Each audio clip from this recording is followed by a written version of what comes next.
for engaging the government. The association said the planned industrial action had brought together various players in the transport sector, including truck owners, taxi operators, bus companies, boda riders, cargo transporters, tour drivers and ordinary motorists, all pushing for lower fuel prices and reduced costs of living.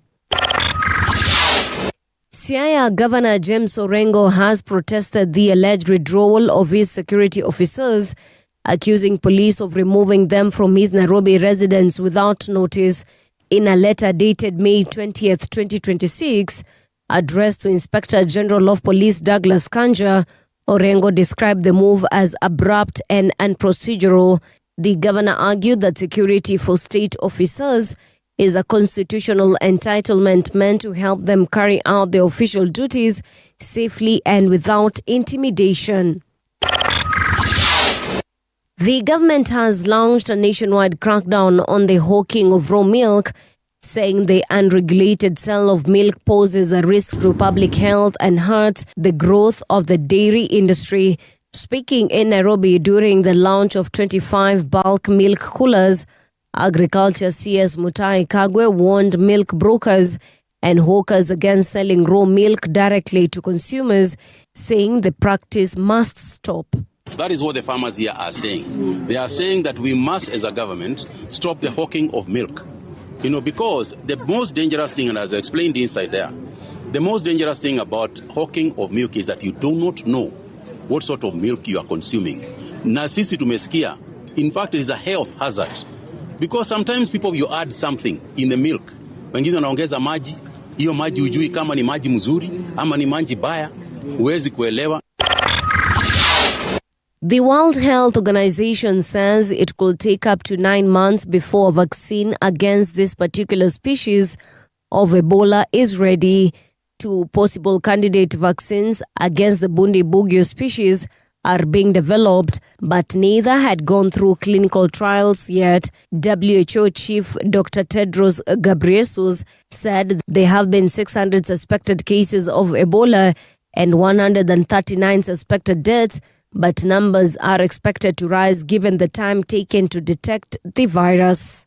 First, beyond the confirmed cases, there are almost 600 suspected cases and 139 suspected deaths.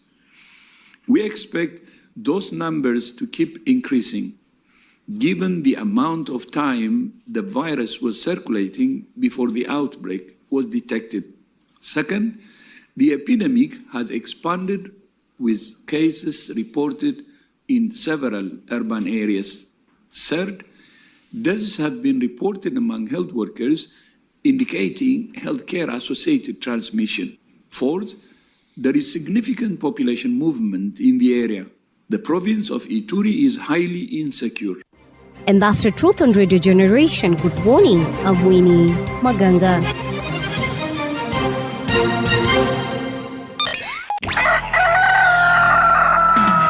In the beginning, there was morning radio.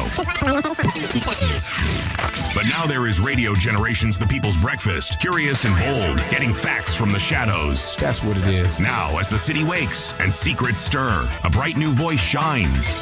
The People's Breakfast. Your morning, your voice, your journey. Good morning. Good morning, my neighbor. Welcome to the home of hard truths and bold insights. Radio Generation. A very good morning to you. Welcome to Radio Generation. The time right now is 5 minutes past 6 o'clock.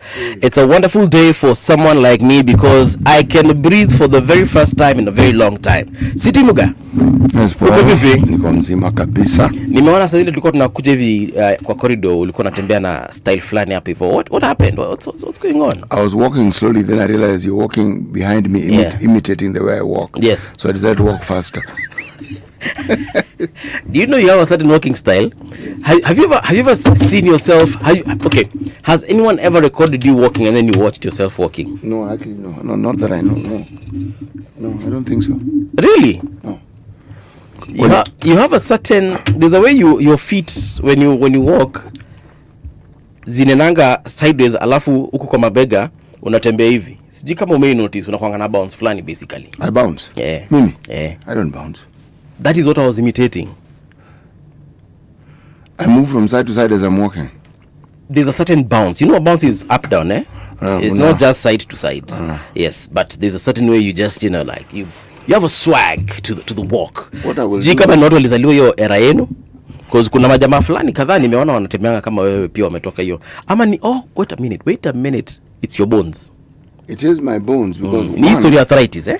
if you observe, my right knee is actually bent. Oh, I over didn't. time. Yeah, over time. Kuja na shorts kesho ndio tujue. But endelea. By the way, I've heard what you've just said, and I'm going to pretend I didn't hear it. Carry on. It's bent at the knee, inaingia ndani, Oh. and progressively it has moved further in. It doesn't cause me discomfort. Yes. Okay. But it may be part of what affects the way I walk. The left knee is fine. It does not, but the right one. What happened? Clearly. Was it those days you used to play rugby? This leg imekuwa kwa plasa karibu mara 3. Oh, so it's an injury. Injury related, and it's around the knee. Yes. Ndio maana nilikuwa natembea kama wewe nilikuwa nasema. But the walk even if nitatembea nikifika shoulders moving. I don't know. I will look at myself, or I'll film myself walking, and then maybe I can see. But it's how I've walked as far as I know. Yes. Yes. Welcome to work today. Yes, Santana. It promises to be a good day. Like I said, I can now breathe for the first time in a very long time. Why is that? Nilikuwa nateseka. Hizi mashida za homa sijui za nini zilikuwa zinaniboss sana. Sana city sana. Okay. So today is 21st of May. It's the International Tea Day. Tea. Yes, tea like chai. Chai.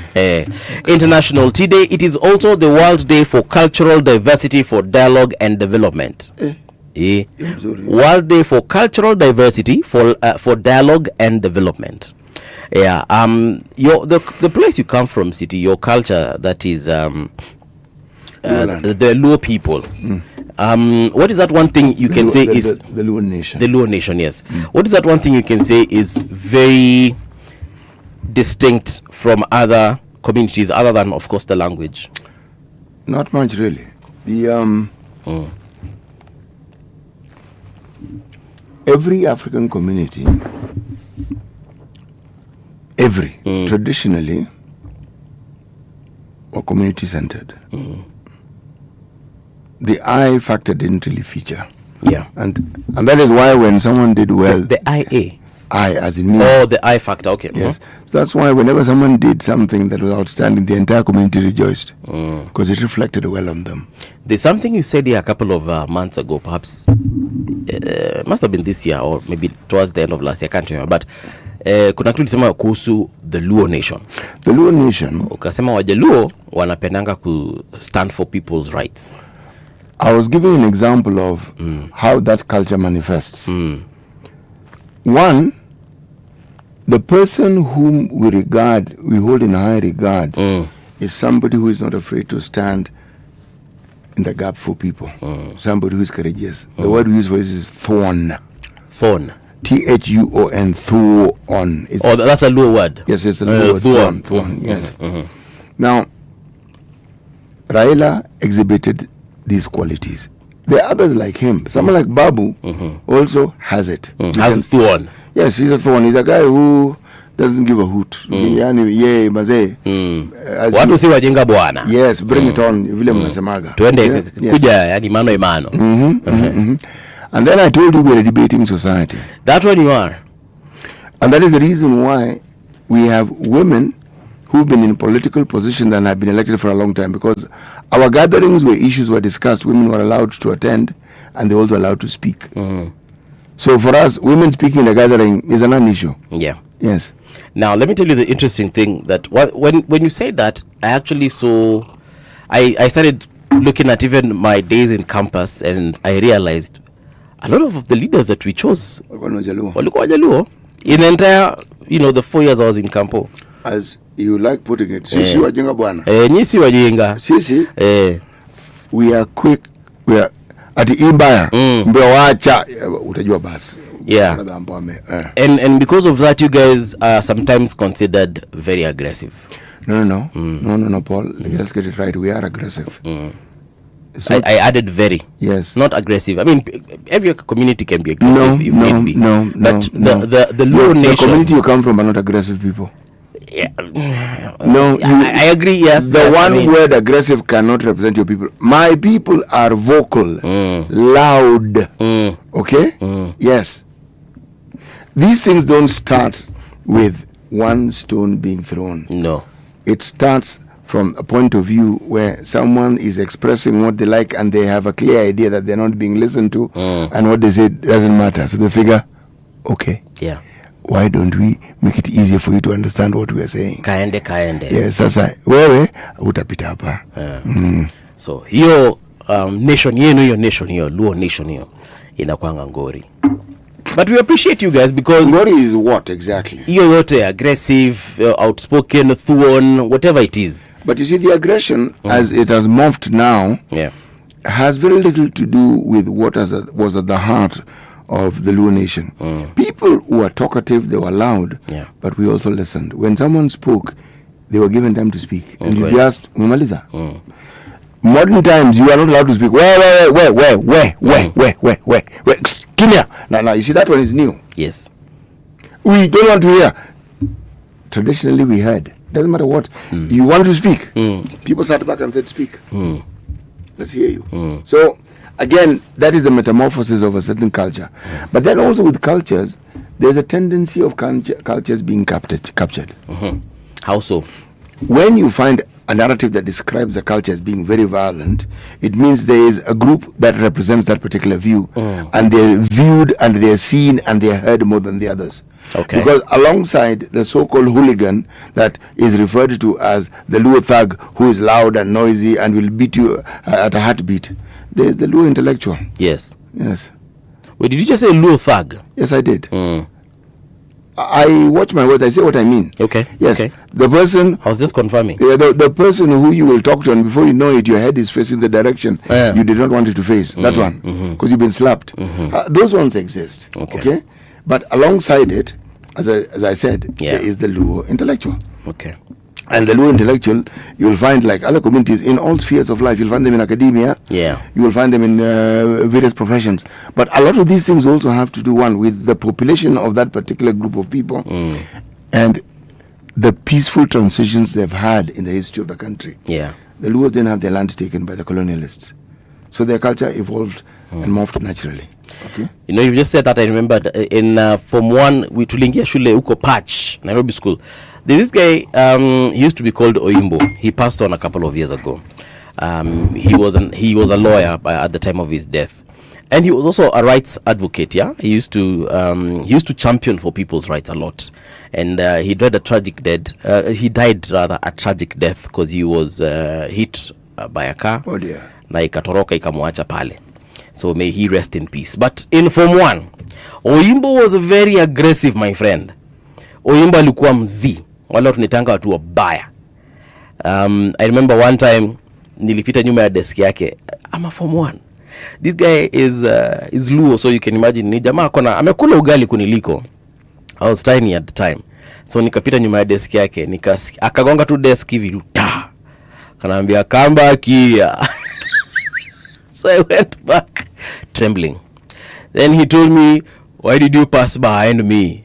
I was like, but that's the only space there was. Aliniambia rudi upite mbele venye unafaa.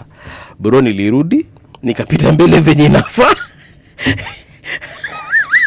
Nilikuwa natetemeka yangu yote.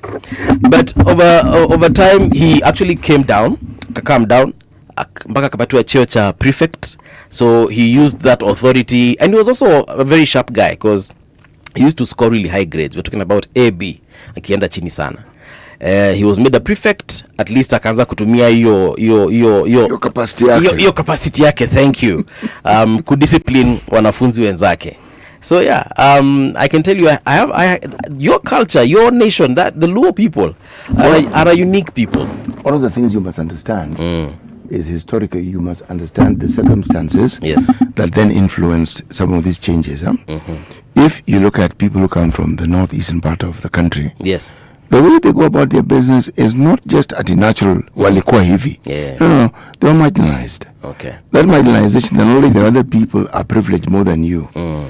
The Luo nation were also marginalized as part of that region at the time Jaramogi and Jomo Kenyatta disagreed. Now, marginalization is a very painful process. Yeah. Okay? At the coast, people were marginalized badly. Very, very badly. Things that happened in certain places just never happened there. Yeah. These determine how moving forward people begin to think and how they relate. You will find that even in central Kenya here, the parts of central Kenya, people are marginalized. If the people who are from that area supported, say, someone like Jaramogi, and you're considered to be a member of the Kenya People's Union, yes, you would be marginalized. Meaning, things that the government owes that particular nation, because they pay. Being marginalized doesn't mean you don't pay taxes. You pay. You just don't get services as you should. There are parts of this country, say in the Rift Valley, you'll find there are people who are completely and thoroughly ignored. Okay, but again, with these issues comes at the center the issue of the leadership that they had. And what the leadership preferred, to either stand by their people or bless you, or to stand by the dictates of the power of the day. Okay. Yes, we can trace a lot of what people are in this country simply by looking at the history. So when people talk about universities in every county and I'm saying, no, you shouldn't have it. No. You need to understand, you must. You must. The people of every county in this country need to feel that they're like everybody else. It is important. Then the rest is up to the efforts that they make. And I agree with you. So that it doesn't matter where city is posted, whether it's in Kitui or Muhoroni. Opportunities are equal and the same. That's precisely it. Ukiambiwa kama Samido venye aliambiwa ende Kapedo, usianze kupanic. Unaenda Kapedo kwa sababu opportunities are the same. Security is the same. See, at one place is safer than the other, or one place is very unsafe than the other. You know, it's funny because you know how many cops have quit because of being sent to these areas where the areas are considered very unsecure or unsafe. It happened. Ni ukweli. Kuna polisi anaambiwa leo utaenda Kapedo, anasema you know what, wacha niuze nyanya na kitunguu hapa Marikiti. It's never that serious. Mali nimetoka kwetu Kitui, tuko na shamba. Si ati ninateseka sana hivyo. Someone is sent to Mandera, anasema you know what, I quit the force, I quit the service. It's never that serious. So if we had security in northeastern Kenya, hata ukiambiwa kwanza, you'd be fighting for those opportunities. What the government did in those days, they were called hardship areas. Yes. So you got paid more than others. There was the understanding that the circumstances that you're going to live in are harsher than other places. Yes. But some people would say, it doesn't matter how harsh it is. Yes.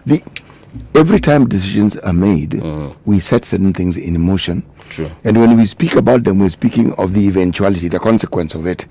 But we never go back to asking, what brought us here? Douglas Kibugonga amesema, morning City and movie. City, kindly allow me to ask you, why is it a coincidence that when you are in a suit and a tie is when I am not in the shows? It isn't a coincidence and you have missed nothing. I never wear suits or ties. Yeah, I was going to ask myself, when did City ever wear a suit? I do not wear suits or ties. Okay. Every once in a while I wear a suit. But it's every once in a long while. Okay. Aswanu Monde mesema from Nakuru, good morning City Mugen Movie. Luo Nation is great. That's very true. Patrick Motier anasema, Patrick from Kitui County, Onya Village. This is my village. Onya Village. Good morning City Muga and Movie. This, like Onya is where Nishags. As in up on your home. You know, let me just comment on what the message you read earlier. Yeah. Believe me, every nation in this country is great. Don't be fooled. You take the time to understand those nations, you will be wowed at what you will find out. Kweli. But Omondi unajua lazima ajivunie. Ani sawa. Lazima aseme bwana, sisi bwana, we are great, which is very true bwana. Unajua kama sio Jaluo kuna vitu nyingi sana kwa hii country tungeona Kama nini? Kuna vitu mingi sana. Zile maholiday wa Jaluo umetupatia? But on a serious note, Raila Odinga alikuwa na backing noma sana ya hiyo nation. Yes. And that is why when he spoke, and when the rest of Kenya saw how the Luo nation was very loyal to this guy, they should ask themselves why that happened. Yeah. And how it happened. Then you'll understand. Do you think today, and I'm not saying that this should happen, do you think today Matiang'i anaweza ambia Wakisii wende kwa streets na waende. I don't know. Anaweza kuambia. Lakini wataenda? When it happens then we will know. Haya. Kalonzo nadhani anaweza ambia Wakamba watokezee na watoke. Yes, anaweza kuambia. Na watokezee. Wakitokezea we will know. These things. Unadhani mtu yani Mkamba atoke kutoka Kitui apande ngari, akuje mpaka hapa Mombasa station, alafu aende maandamano, alafu njioni apande matatu arundi. Kidogo itakuwa noma. But I'm just saying, I've never seen it happen before. Maybe it can. It can definitely happen. We haven't seen it happen, so we can't dismiss it and say it can't happen. It can. Unajua Raila hakuwa anaambia tu Wajaluo specifically tokezeni. No, alikuwa anasema tu wa Kenya, but tulikuwa tunajua wa Kenya ni Wajaluo walikuwa wanatokeza. Wa Kenya, wa Kikuyu, wa Kambe, wa Kisii, kile tulikuwa nakaa hivi anasema, "We, unaona? Baadhi tulikuwa tunakaa kwa nyumba, si uongo." Last but not least, Luis Rudasingo amesema, "Good morning city." Good morning. Haya, tupatie methali yetu ya leo. We are still in the Republic of Ghana. The Gold Coast. Gold Coast. Wanasema aje? Watu wa Gold Coast wana maneno mengi bwana. Nilikuwa nimeandika mambo hayo ambayo ni mengi hapa chini. Nipe dakika moja tu. Dakika nitakupa, ina shida. Nitafute, nipate mahali. Yes. If you have once visited someone's farm, you cannot therefore say that you are the only farmer. If you have done what? If you have at one time visited someone's farm, you cannot say that you are not a farmer. You cannot therefore say that you are the only true farmer. Ushatembelea shamba mwenzako, sasa urudi kusema shamba. Nimekupata. Kwa hivyo kama wewe ni mkulima, alafu utembelee mkulima mwenzako, huwezi sema ati urudi useme kwamba waje wa mkulima halisi na ile shupavu ni mimi peke yangu. No, sorry. Hiyo kidogo itakuwa ni uongo. Kidogo itakuwa ni uongo mkubwa. Okay. Nakubaliana na wewe. Nakubaliana. Kabisa. Sasa tufanye hivi, tuingie katika mtandao wetu wa radiogeneration.co.ke and see what is making headlines, or at least what made news in the last couple of hours. Kenya tightens milk trade rules as Kagwe targets informal sellers. There's someone who came here and said that Kagwe squeeze ongeangi amenyamaza sana. Si Kagwe alimsikia. Kagwe ongea sana. Ni maybe vituo vya habari huwa vimtangazi, lakini Kagwe huwa anaongea sana. Kenya tightens milk trade rules as Kagwe targets informal sellers. Siti ametoka kutuambia sasa juu ya wakulima. Consumers buying milk from roadside vendors and informal traders may soon have fewer options after the government unveiled stricter measures aimed at removing unregulated milk sales from the market and strengthening control of the dairy value chain. Agriculture and Livestock Development Cabinet Secretary Mutahi Kagwe said the country can no longer tolerate a system where huge volumes of milk move outside approved handling and safety channels, warning that such practices put public health at risk and weaken formal dairy businesses. Now, speaking in Nairobi on Wednesday during the rollout of bulk milk coolers for dairy cooperatives, Kagwe said the reforms are designed to shift milk handling away from brokers and hawkers into organized and traceable systems supported by cooperatives and processors. Umesikia hiyo story? Yes, sana. Kwa hivyo itabidi mmekaa rada, especially milk traders. Ebola response delayed by WHO says vaccine rollout will take up to 9 months. There's something I usually don't understand, especially about Ebola, HIV. We have vaccines for things like herpes, HPV. We have vaccines for, we developed the COVID-19 literally within months, if not weeks. We have been with Ebola now for several decades. We have been with HIV for several decades. I'm asking myself why. Remember when we had the discussion with our IVI? Okay? One of the things that came out was in the form of a question. When you look at vaccines, let's start with COVID. Is a good one to start because it's the most recent one. Who was most affected by COVID? Europeans, people in the West, and the elderly population, they died. Yeah. COVID was responded to in the most collective and collaborative way we've ever seen. None of these trade secrets, unajua ya tutawaambia tuko nazo. No, people combined forces and that is why they were able to do what they did. Yeah. Russia wakatengeneza yao. Kila mtu. Ilikuwa inaitwa nini? Sputnik. Wakatengeneza Sputnik. US wakatengeneza yao. UK everybody wakatengeneza yao. Pfizer wakatengeneza yao. God knows. They were fighting to save their people. And once the people were safe, we got some. So are we saying that Ebola needs to become international for us to have yes, this thing? If it was killing Europeans, there would be a vaccine for it. You know, there's a time, before COVID-19, there's, I can't remember if it was an American or someone from Europe. I think it was an American. Ujamaa alipata Ebola.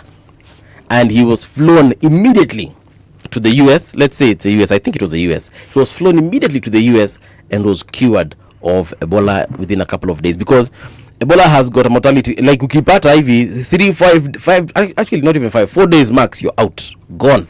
You're bleeding within every orifice you have. Iko hivi. Yeah.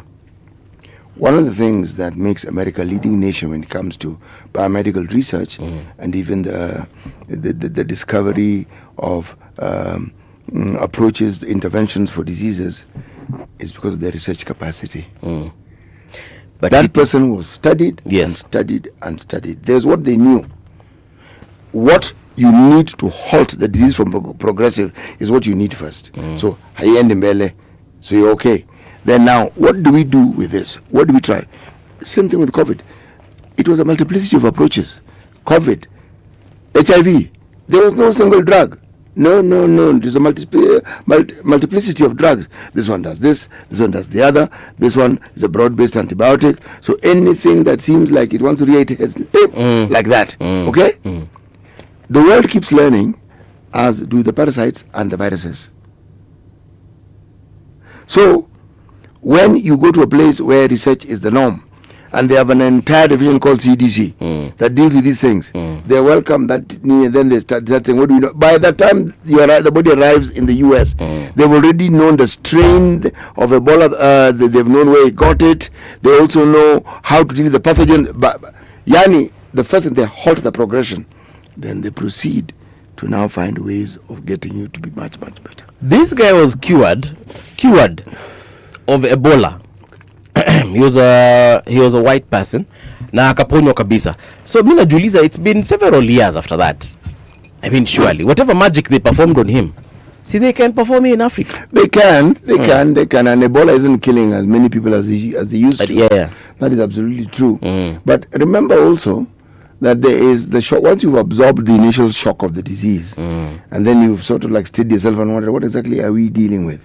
When you have avian flu, it no longer kills people, but it used to. Yeah.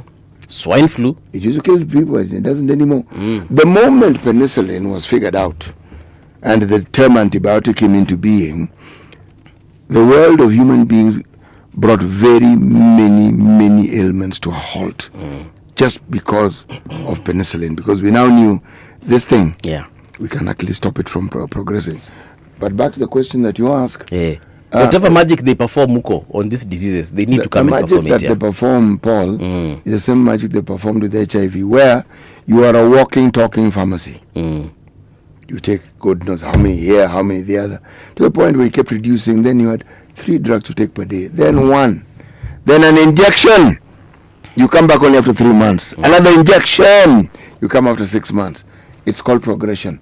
And the beauty of all this is when you do tests, even the most sensitive of tests, you do not notice a trace of the HIV virus. It's progression. Yes. So being HIV positive is not a death sentence. It once was. Yeah. You knew you were dying. There's a question of time. Now you know you're not dying. Yes. And that's the same with all diseases. If, Paul, you do not treat a disease, literally every disease we know can kill you. Including a common cold. Well, that can kill you, definitely. Kill you dead, in other words. Yeah. Matiang'i calls for rejection of Finance Bill 2026, warns of rising insecurity. Kwanza niliona nani jana akisema deputy leader anaitwa nani? Kioni akisema hii sasa tena ndio baya zaidi kuliko ile ya 2024. I died inside. I laughed. I was like, what ndio baya zaidi sasa? I was like, okay, sawa. All the best, guys. When broad sweeping statements of that nature are made, yeah, they deny Kenyans the opportunity to understand what it is that they consider bad about the bill. Yeah. Because you've lambasted it and you package it as nonsense and a waste of time, all rolled into one. See, so uonge kidogo tuelewe nini mbaya baba. Mimi nakwambia Kioni alisema hii sasa ndio baya zaidi. Hii ndio imekuja kumaliza Wakenya kabisa. So nyinyi mkaage mkijua hii ndio baya zaidi. Imekuja kumaliza Wakenya kabisa. Waje tufanye kitu inaitwa traffic updates because I can't this country, I just can't. Traffic. I'm looking at the map of Nairobi County. Nairobi County is not looking bad at this particular hour. It's 31 minutes past 6. So traffic is more or less back to normal, yeah. Monday, Tuesday kulikuanga na mgomo wa magari, lakini sasa magari yamerudi. Nilikuwa nakuja kazini nikapatana na school buses, so I'm assuming hii shida ya Muthaiga pale golf club, that entire stretching from KCA University, Kiambu Road itself, getting into Pangani, that one is just caused by the usual, right? Then we go back. Today is not as bad as yesterday, because yesterday I remember telling you from Kenyatta University all the way to Pangani, it was just looking ugly. I think everyone was rushing to work at the same time. Why that was, I don't know. But nawambia kwa leo mko salama salmin. Kutoka Ruiru stretching all the way, ile traffic mnapatana tu nayo is a very brief space of traffic at Githurai, but that's because of the matatus. Ukipita ile flyover ya juu, you're very much okay. Then of course, like I said, Pangani, Langata Road, where is Langata Road? Oh yeah, here we are. Langata Road is looking clean, all the way from Ongata Rongai to Kaani. Nyinyi mnasonga vizuri tena sana, hakuna msongamano hata kidogo. Alafu tuangalie wapi huku, tuangalie Langata Road nyingine ambayo inaenda mpaka Karen, hiyo pia iko sawa. Mnapatana pale na Ngong Road, mko sawa kabisa. Nikiangalia huku watu wa Islando, that is akina what's the name of this place, Embakasi area, we are looking at Cabanas, that is Airport North Road, stretching all the way back to Utawala. Not looking bad as actually. The few spots of red I'm seeing, this ones I am sure it's because of the matatu stages. Watu wanapanda magari, wanaenda makazini, kumaanisha the country is moving forward, si ndio? Sasa nikiangalia hii county inajulikana kama Mombasa County. Let me just refresh this one and see if okay, yeah, here we are. So Mombasa County, no complaints. Kuruma Road inakaa iko sawa kabisa. Moi Avenue as well, not looking bad. Dedan Kimathi Avenue, huko hata ni kama hakuna gari, hata hakuna baiskeli, hakuna hata pikipiki. Faza Road hiyo pia iko sawa. Biashara Street iko fiti. Muyaka, Getondo, Sidiria, Tononoka kule Kaloleni, huko kote kuko sawa kabisa. Mzizima naona huko hata ni kama gari hazisongi, kumaanisha yani haziko barabarani, kumaanisha bado watu wanlala. Mtamka sangapi? Nikiangalia sehemu za Kongowea Market kule Kengeleni, hapo ndio kidogo kuna trafiki, lakini zaidi ya hapo Munsonga, Tomboya Road hiyo pia naona iko grey, kumaanisha huko hata pikipiki hamna, hata mkokoteni hakuna. Kwani mpangaji siku ya leo? Haya basi, ukiona chochote barabarani, longa nasi at Radio Gen KE. Traffic on Radio Generation. Let's get down to business and check out the Daily Nation. It says, fuel our demands. Did you see that statement by Eric Omondi yesterday, City Muga? Aliposema ati hii fuel nini kurudishwa chini. Alikuwa anasema hivi. It's like he was alluding the transport sector has betrayed Kenyans. How exactly have they betrayed Kenyans? In very many words, I'll just paraphrase. Alikuwa anasema they called off the strike, yet we had agreed as a nation that we are going till the end, until fuel prices come down for everybody. Come down by how much? He didn't specify. You need to specify, because it can come down by 2 shillings. Remember, in the past, our fuel would go up by 2 to 3 shillings. 4 shillings was a lot. It would also come down by 3 shillings. 5 shillings was an enormous amount. So the moment we jumped to 10, 20, now we're at 40 plus. Akasema for example, diesel reduciwa, si ndio? But kerosene ikaongezwa. Akasema now what happens to people who rely on kerosene? You know, they will have kerosene at a higher price. Exactly. He was saying, for example, the grandmothers in Ushago who have got to use koroboi, who have got to use their stoves to cook, who've got to use paraffin for whatever reasons they use it for. So he said that this was supposed to be not just a one sector thing. At saa matatu juu sasa diesel imeteremshwa, nyinyi mmerudi kazini. But let me ask the question, what exactly was the mandamano about? It was about the fuel prices, correct? Yes, it was. All right, who was spearheading it? The transport sector. However, Eric Omondi was also in that nini, and remember he went to town in the CBD and akachilia vibu mingi sana. He was not just protesting for watu wa pikipiki ama watu wa matatu. He was just saying fuel prices need to come down for everybody. Si mreduce watu wa viwandani alafu sasa akina mama mboga waendelee kuumia. The push to have lower fuel prices is a legitimate one.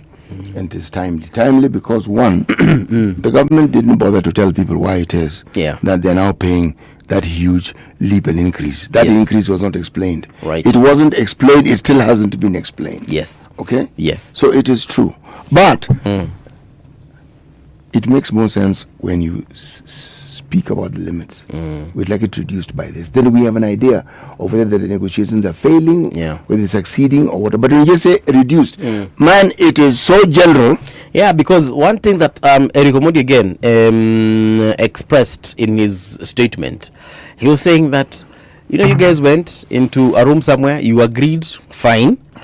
But he was like, we don't even know as Kenyans what that agreement was. First of all, this thing we Kenyans agreed. We agreed. Who did we agree with? Exactly. So that's what he was saying. Alikuwa anasema, now he was targeting, if I may say, the transport industry. He was like, you guys sat with whoever you sat with. You said that you have agreed. You have suspended the strike for 7 days. 10, yeah. So he said, look, akawambia, watch this space. Hizo siku zitaisha na hiyo mafuta kuna mali itateremka, kuna mali itaenda. Look, this whole discussion is wrong. Okay? Yes. How was the country spoken to about this? When you want to hold a nationwide strike, yes, you have to be in tandem. Yeah. Let us all do this at this hour. We know. Then the we get. Let us all do this at this hour. Yeah. On this day, can we agree that everybody stays home except essential services? I'm simply saying it doesn't work if there's no clarity, man. Exactly. So Eric Omondi alikuwa anasema watu hapo kidogo mumeangusha wa Kenya, but akasema anyway mlijitetea mkapatoa Kenya mpatiwa, it's okay. Matiang'i on the other hand, if it's okay, then why is he complaining? No, but he was saying that he thought there was solidarity in this. Because if you and I agree that we are going to confront, let's say, the boss in the office. Yes. Does it mean the entire office has agreed to confront the boss? Let me finish. Maybe we represent the union in the office here. Then we have to be clear that we are representing them. Yes, so we are representing them. So you and I, right? Then kidogo like this, tuone wewe umeita press conference kivyako useme okay, so we have given the management 7 more days to consider our grievances. We've seen then I wasn't part of that agreement that you made with the management. I'll be like, kidogo city mimi sijui uliendo ka make your decision aje, lakini ni sawa. Sasa nitafanya nini because ushasema akina Edna hapa akina Winnie Magango amerudi kazini already, so see we move on because now what do I do? A call for nationwide strike is new. We've seen nurses going on strike. We've seen clinical officers going on strike. Interns going on strike. University lecturers going on strike. Teachers going on strike. It's specific to that particular part entity. Bro, formulas, what they refer to as the back to work formula, we hear of them all the time. Time being given for them to arrive at and understand, we have it all the time. But when you have a nationwide strike, that is amorphous. It is huge. And there was conflicting information. All of you stay at home. You and I, Paul, cannot stay at home. Yes. The nature of our work, we will not stay at home. If we stay at home, how will the rest of the country know what is happening? People in the health service cannot stay at home. If we stay at home, how will the government make their statements? Yes. So, again, this thing was not well planned. This throwing of we. Me personally, Timuga, I was not in that we. I am reading things in social media and I'm supposed to adhere to things I'm reading in social media. But how I'm included in the we. How would you like to be included? There's something called KOTU. Okay. The association, this country, we have associations for every board. So we have Kenya Union of Media Council Journalists, of Kenya, who God knows who Editors Guild. You name it. If these people are at a meeting and they say we have agreed that we're going to nationwide strike, Now you're represented. I'm represented. Okay, but you see, there's something also Matiang'i alisema. You remember, jana nikakuuliza, umesikia wanasema that this transport sector guys were bribed? They always say that. Aya. So Matiang'i brought in an angle that I had never thought of. What do you say? He said, perhaps these guys were, I'm paraphrasing of course, perhaps they were intimidated. Many perhaps. Paul, for as long as this country has existed, since independence, and so long, when I had an understanding of these matters, the accusation of bribery has always existed. That's number one. Number two, I have to ask the question I ask perennially. What stops the government from explaining what is actually going on? Nothing. And telling us that what you're seeing represents this in this business of oil. And going forward, because of these factors, this is what we will expect. I mean, for heaven's sake, why don't you just tell the citizenry? Why do you wait for the media to come up and say it, and then we are going to interpret it as we like? Actually, a lot of Kenyans yesterday that were interviewed in the streets by various media houses, they were saying, can the government just tell us the formula they use? Yes, to elevate. Watuambie mfumo, okay fine, by the time mnakuja kutuambia mafuta ni 214, ama 246. Ile ukarabati ya hesabu ni nini? How did you arrive at that? So that tuache, unajua, like for example, me I didn't know about those levies until on Monday. You remember the Petroleum Development Levy, the Railways do what levy, and to some extent, Mr. Martin Chomba explained, and I started seeing sense because alisema mbuvi, hiyo ndio pesa inatumia kulipa walimu, hiyo ndio pesa inatumia kulipa madaktari, and I was like, okay fine, okay, all right. I thought I know it all, but clearly I didn't. So the government needs to do that, and watu wengine wafanyio kazi. Martin Chomba shouldn't be explaining those things to us. We have very many people in the Ministry of Energy, a government spokesperson, even state of spokesperson, or people who can actually come and tell us, look guys, here is the real thing. Na watupatie G2G yote tu aifungue 150%, waseme so many. And if anyone, including the opposition, has got a better formula, we are all ears.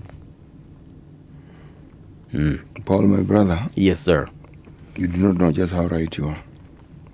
Why petitioners want Adan out of top KRA job? Have you seen this thing trending?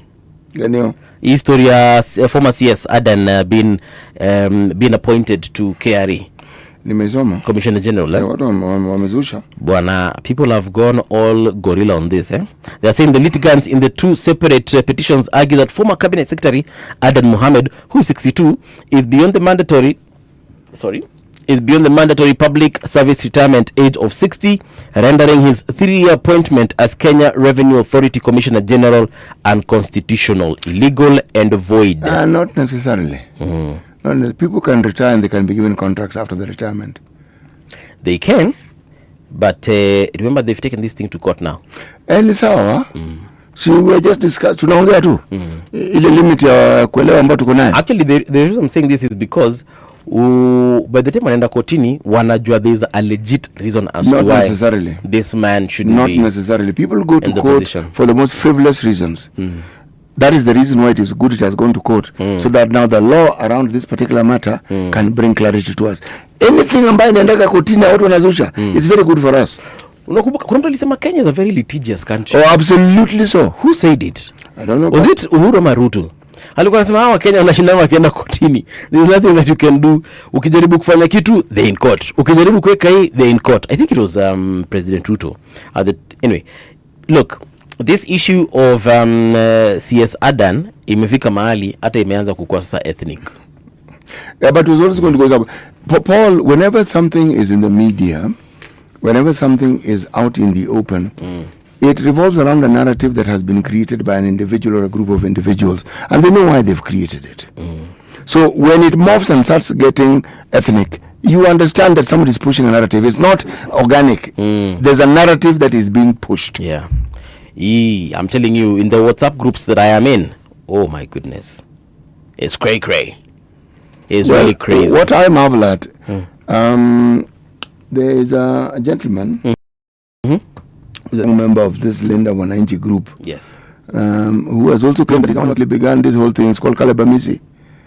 And Kalabamisi said that, this popularity of Sifona's is passing. Natembea was very popular the other day. It's passing. Okay. I have asked the question to myself. Why is this thing not being discussed and not being given fuel and fire? And because what he says seems very interesting, because Edwin Sifuna is clearly the flavor of last month, the month before, this month, and even the following month. He's popular. Yeah. We're not debating it. But Adel Mohammed, this man, at the age of 38, was the youngest bank CEO we had. It was Barclays Bank then. Yeah. This man went on to become a CS. This man. Yeah. This man is now in this position. So we are saying that the people who gave these positions earlier on, the multinational, these fellows didn't know what they were doing. They knew. Yes. So what is it about this man that has suddenly changed? At 62, this man has serious experience and knowledge.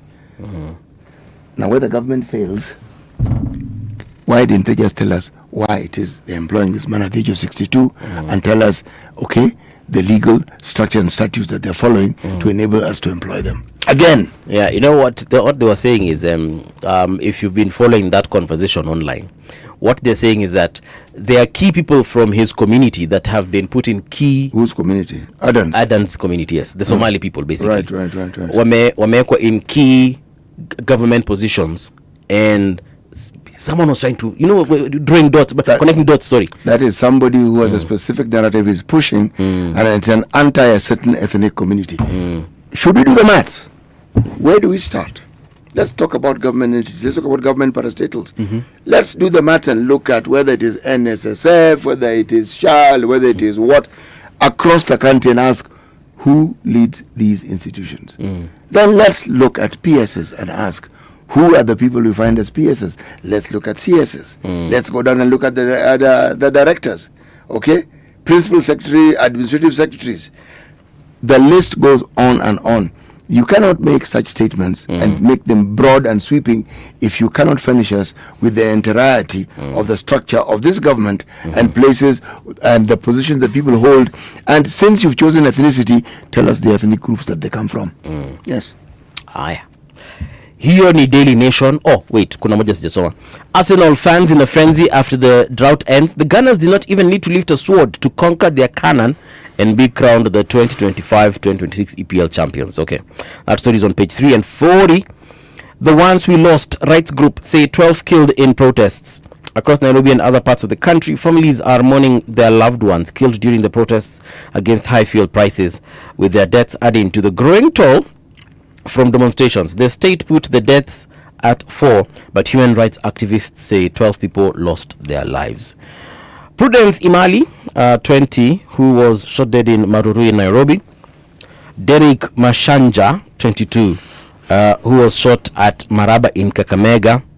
Joseph Kiare Kibuche, who was shot dead at Githurai, 44, among the 12 that lost their lives. Quickly looking at Taifa Leo wanasema hivi: masharti makali ya matatu. Muda wa kusitishwa kwa mgomo wa sekta ya matatu kwa wiki moja unazidi kuyoyoma, huku shinikizo zikiongezeka kwa serikali kutafuta suluhu ya kudumu kabla ya Jumanne ijayo ili kuzuia maandamano. Wasiende mgomo on Monday. Waende siku nyingine, si Monday. Mbunge kumlipa mfanyikazi shilingi milioni 1. Korti yaagiza Linet Chepkorir Toto kulipa aliyekuwa mfanyikazi wake shilingi milioni 1 kwa kumfuta kazi kinyume cha sheria. Hiyo ilipata katika ukurasa wa 4. Idara yaonya kuhusu upepo. Idara ya utabiri wa hali ya hewa yatoa tahadhari kuhusu upepo mkali pwani na kaskazini mashariki. Iran sasa yatishia kushambulia United States of America. Iran yatishia kuendeleza vita nje ya Mashariki ya Kati ikiwa Amerika itaishambulia tena. Hiyo utaipata katika ukurasa wa 8. Alafu anasema Senali hoye. Kwa kweli hawa watu wanashabikia timu yao. Kenya yaimarisha tahadhari kuhusu Ebola. Serikali ya Kenya imeimarisha hatua za dharura za kukabiliana na Ebola, huku ikiweka timu za wataalamu wa afya katika hali ya tahadhari. Kwa sasa 24 kutokana kwa saa 24 kutokana na mlipuko wa ugonjwa huo katika nchi za Jamhuri ya Kidemokrasia ya Kongo na Uganda. Kule Uganda sijui kama wajua City, lakini kulikuwa na waathiriwa wawili wa ugonjwa huo, na Uganda ikasema kila kitu kiko under control. Wakasema tusipanic. Over to you. The story of Aden Duale is bang in the middle of the paper. Not Aden Duale, sorry. Aden Mohammed. Okay. State splashes of 1 trillion on office supplies. The government spent on day-to-day operations such as office supplies, fuel, travel, utilities, has surged by more than 50% to cross the 1 trillion mark a year after President William Ruto administration imposed austerity measures. We have now defined austerity measures in Kenya. When you told austerity measures, rest assured that more will be spent, not less. Yeah. So that's how we understand austerity. Okay. All right. Relief for investors as EA Cables returns to Nairobi browse. Okay. KCB posts 11% profit growth on 18 shilling billion in Q1.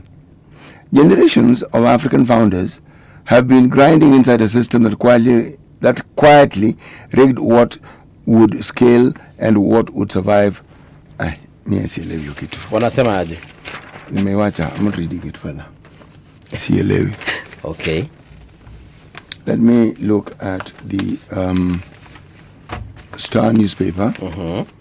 How Arteta gave Arsenal their first Premier League title in over 20 years. Got that one. Family law. Magistrate Jill on why marriages are failing and how to save them. Right.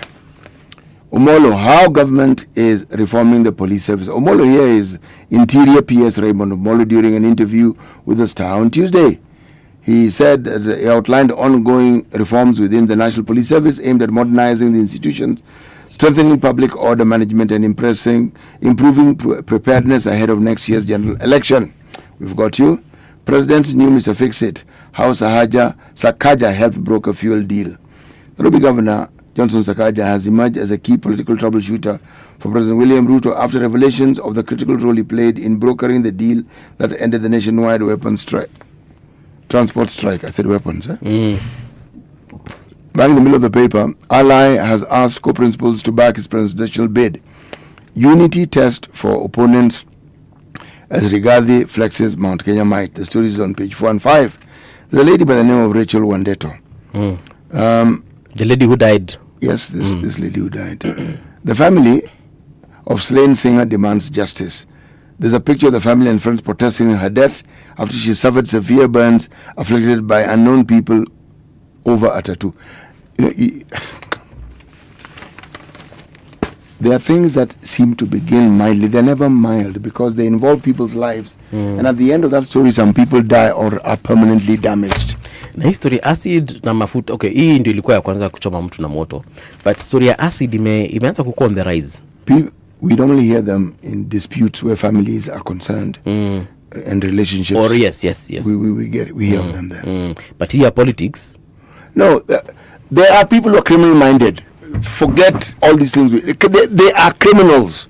Okay? You know, I get it when someone really hates someone else. I totally get why you'd hate Ruto or why you'd hate Uhuru, Raila, whoever you choose to hate. I mean, it's okay. You hate whoever you hate. But to the point of banning, killing them, disfiguring them with acid, hiyo kidogo. Now that's where I ask, is it really that bad? That's a sociopath. So you just ignore that person. That is a sociopath. That's someone who is ill. Do you know how many people support Ruto? How many people will support, who will actually vote for you? And I'm not talking about family members. No. Ordinary wananchi. Yeah, or people who belong to the same tribe as him. Or Kenyans. Mimi nimepatana na watu ushago kwetu. They say they are going to vote for Ruto. Yes. And I look at them and I'm like, oh, okay. I see. And they're not Kalenjins. I'm talking about in Kitui County. I live in Machakos County. I meet people who are not Kalenjins, who actually say that, guys, I will vote for this guy I don't understand why there's so much hate on him, and whatever he has done compared to the rest, he's probably even done better than them, and they have debates. Yes. And everyone lives there vizuri. Mwenye anaenda kwa nyumba yake anaenda, wale wanaenda kwa bar wanaenda, wale wanaenda watch football wana watch, and life goes on. Why you choose to ban someone over their political affiliation or love or hate? That person used that opportunity. Either there was something they tuanze hivi, kuna watu ambao ni wagonjwa. There are people who are just criminals. Their criminal intention, their criminal leaning is sound. They will commit crime if the opportunity presents itself. It's the laws that put a break on such people. There are an opportunity where people are striking. Perfect opportunity for them to commit whatever mayhem they want to commit. Let me look at the standard. Deputy in name. This title here is one who says that may mislead you.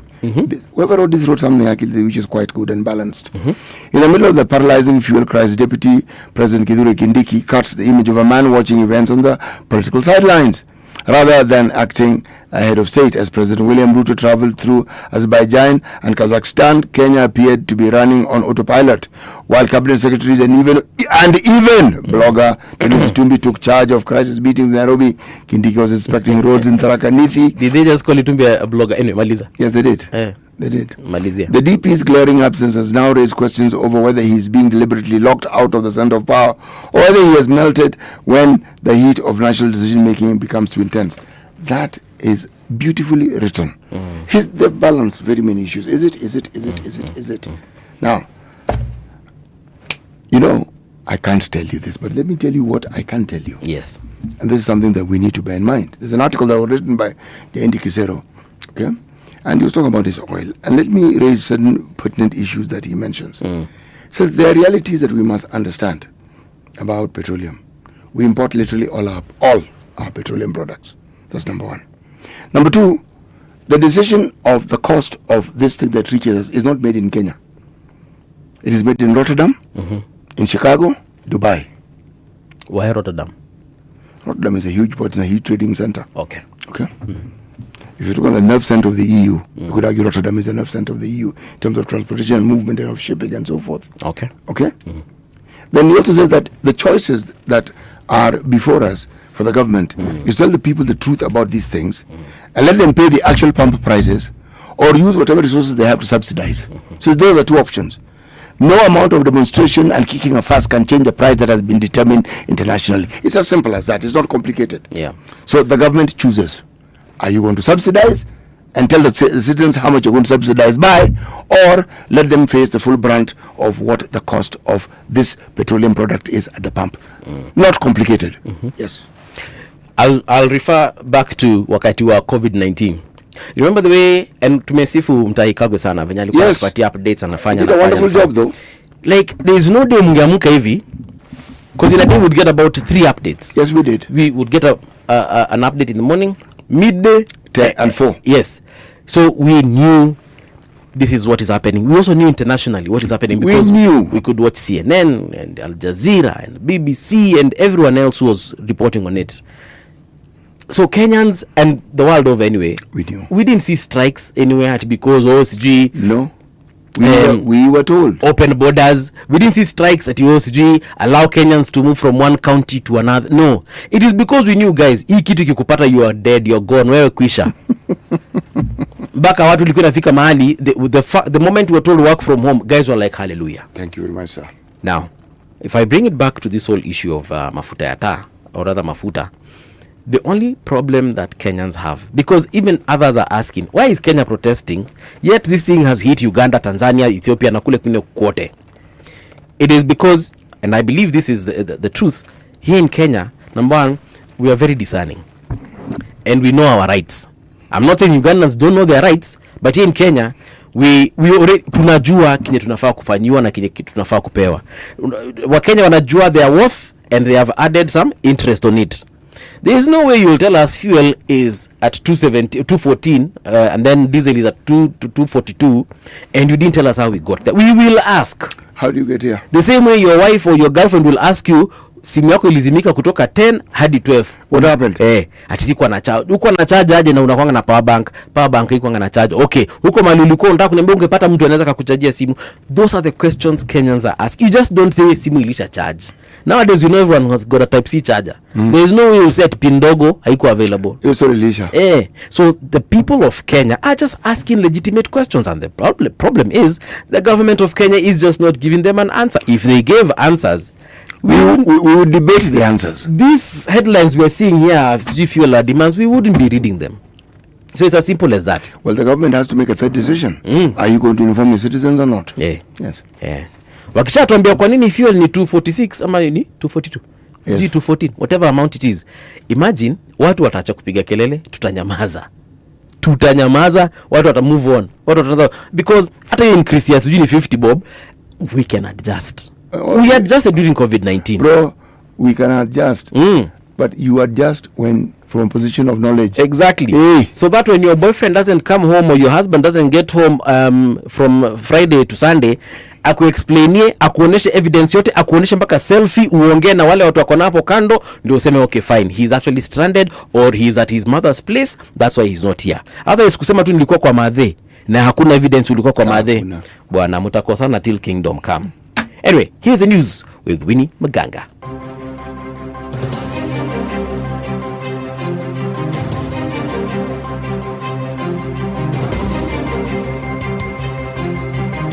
This is the Radio Generation News. Good morning, I'm Winnie Maganga.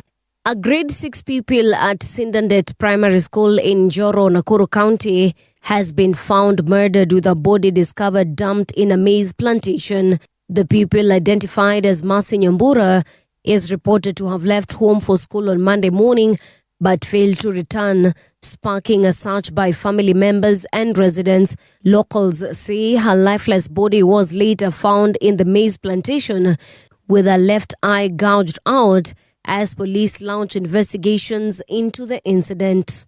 Wakati tulifika tuona mwili ilikuwa imetubura jicho upande wa left na ameweza tukamwangalia tukaanza kuona ni kama alikuwa amenyongwa na kupigwa kichwa pia upande wa left. Tukatafuta huko kote. Sasa ile tulitoka tukasikia nduru na huku juu. Na sisi tukaanza nduru na huko. Sasa ile tulifika huku tukakuta mtoto wetu vile amefanywa. Sasa huyo mtoto kama ni peke yake anapita hapa. Si yule anamuinda anajua tu hii barabara haipiti watu kwa sababu ni msitu. Kwa sababu ni msituni. Si ndio anamuinda anajua anatokea shule saa ngapi, hawapiti wakiwa wengi. Tunataka kuona haki ya mtoto wetu. Kwa sababu huyu mtoto ni mdogo. Heri angeshika mama, awache mtoto. Kwa sababu kushika mtoto anajua nini? Wakora tunawajua wanakuja tu, wanaidwa siku mbili, tunasikia tena wamewachiliwa. Hii kitendo tujai kuisikia kwa rare, lakini imekuja tu sasa machoni metu. Police in Matungu, Kakamega County are pursuing a farmhand suspected of murdering his employer and secretly burying the body within the compound before going into hiding. The gruesome incident has shocked residents of Samari village in Matungu, with the victim's family now calling on the Directorate of Criminal Investigation to speed up investigations and ensure the suspect is arrested and prosecuted. Mimi kukua naye siku ya mwisho ilikuwa hiyo Saturday saa 12:30 kiwa kiniambianga kwamba yuko anaenda kwa nyumba kwa ajili ya kuenda kupumzika. Asa mimi kukimbia kukuja, kapata watu wamejaa kwa boma, polisi wanakuja, wanachimbua pale, wanapata ndugu yangu ameaga. Tuko na uoga sana. Na tukapigiwa simu kwamba akule nyumbani kuna dada yetu mmoja ambaye amepata mahali imelimalimwa, na kawa kwamba ikiwa na wasiwasi kwamba hapo mahali kunakaa kama kuna damu imejipaka. Akadauti akasema hapa mahali ni kama imezikwa kuku au ni vitu gani zilikuwa zinazikwa. Deputy President Kithure Kindiki says the government is working to lower the cost of living by reducing some taxes, while also making sure there is enough money to fund development projects across the country. Speaking on the government's economic plans, Kindiki said projects such as roads, electricity connections, and modern markets are important because they create jobs, improve business, and help grow the economy. Sisi kama serikali, kwa sababu nimesikia kuna watu wanatoa maoni, serikali ifanye hivi, serikali ifanye hivi, ndio sijui kuwe nini. Mimi nataka niseme ya kwamba tunajaribu kubalance mambo mengi sana, kwa sababu hatutaki hizo bei ama maisha ipande sana iumize wananchi mpaka wananchi wakuwe na uchungu. Lakini pia lazima tuendeleze nchi yetu, kwa sababu hao wananchi ambao tunapunguzia kodi ndio wananchi wanataka barabara ijengwe. Ni kweli si kweli? Sierra Leone has become the latest African country to receive migrants deported from the United States amid Donald Trump's crackdown on illegal immigration. A plane carrying 9 West African migrants landed at Sierra Leone's international airport just outside the capital, Freetown, on Wednesday morning. Last week, Foreign Minister Timothy Musa Kaba told the Reuters news agency his country had agreed to accept up to 300 people a year expelled by the United States. And that's the truth on Radio Generation. Good morning, I'm Winnie Maganga. The views and opinions expressed on this program are those of the guests and do not necessarily reflect the views of Radio Generation. Radio Generation assumes no responsibility or liability for the interviewee's views. This is Radio Generation. In the beginning, there was morning radio. But now there is Radio Generation's The People's Breakfast, curious and bold, getting facts from the shadows. That's what it is. Now, as the city wakes and secrets stir, a bright new voice shines. The People's Breakfast, your morning, your voice, your journey. Good morning. Good morning, my neighbor. Welcome to the home of hard truths and bold insights, Radio Generation. A very good morning to you and welcome back to Radio Generation. The time right now is 7 minutes past 7 o'clock. You are on the People's Breakfast, Radio Generation on 88.8 FM, 90.7 in Mombasa, and 89.5 in Garissa. In the last hour, tumepitia magazeti. And I just want to read a quote before nisalimie watu kwenye mtandao City Muga. This one is by our Education CS, Migos Ogamba. Amesema hivi, he's been quoted ini gazeti gani, ini Daily Nation huko katikati, wanaita CBE Connect. Our goal is simple. Every Kenyan child, regardless of where they come from, must learn in a school that inspires excellence. Whose goal? The government's goal. It's very simple according to them. Every Kenyan child, regardless of where they come from, must learn in a school that inspires excellence. When I look at that goal, I ask myself, do their actions really align with that goal? No, they don't. Acha nisalimie watu kidogo. Aswano Monde amesema, I totally agree with City Muga. All the communities are great, but Luos epitomize excellence in whatever they do, especially at workplace. Abana.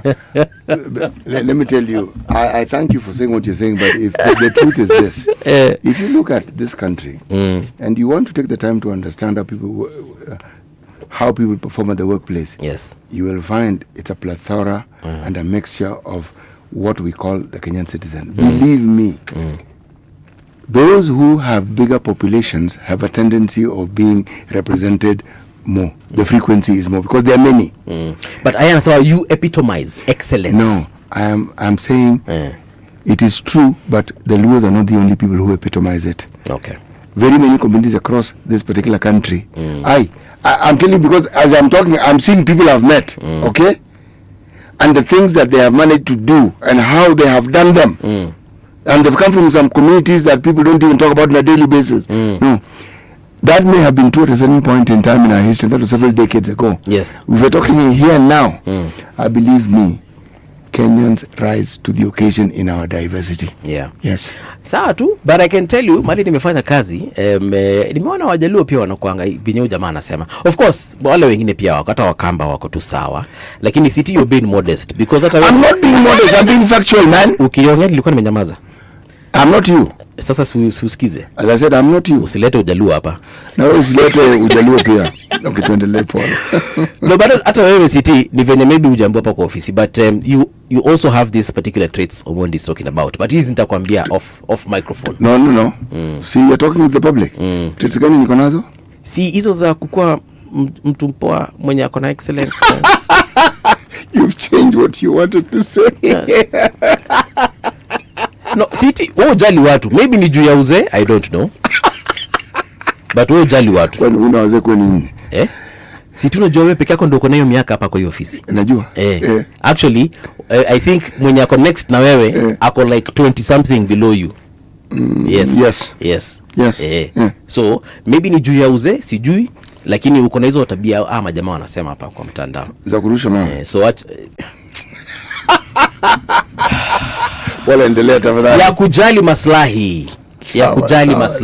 Ya Wakenya wenzako. Yes. Siku moja nitakupigia makofi. Nikumbushe birthday yako ilishapita, si ndio?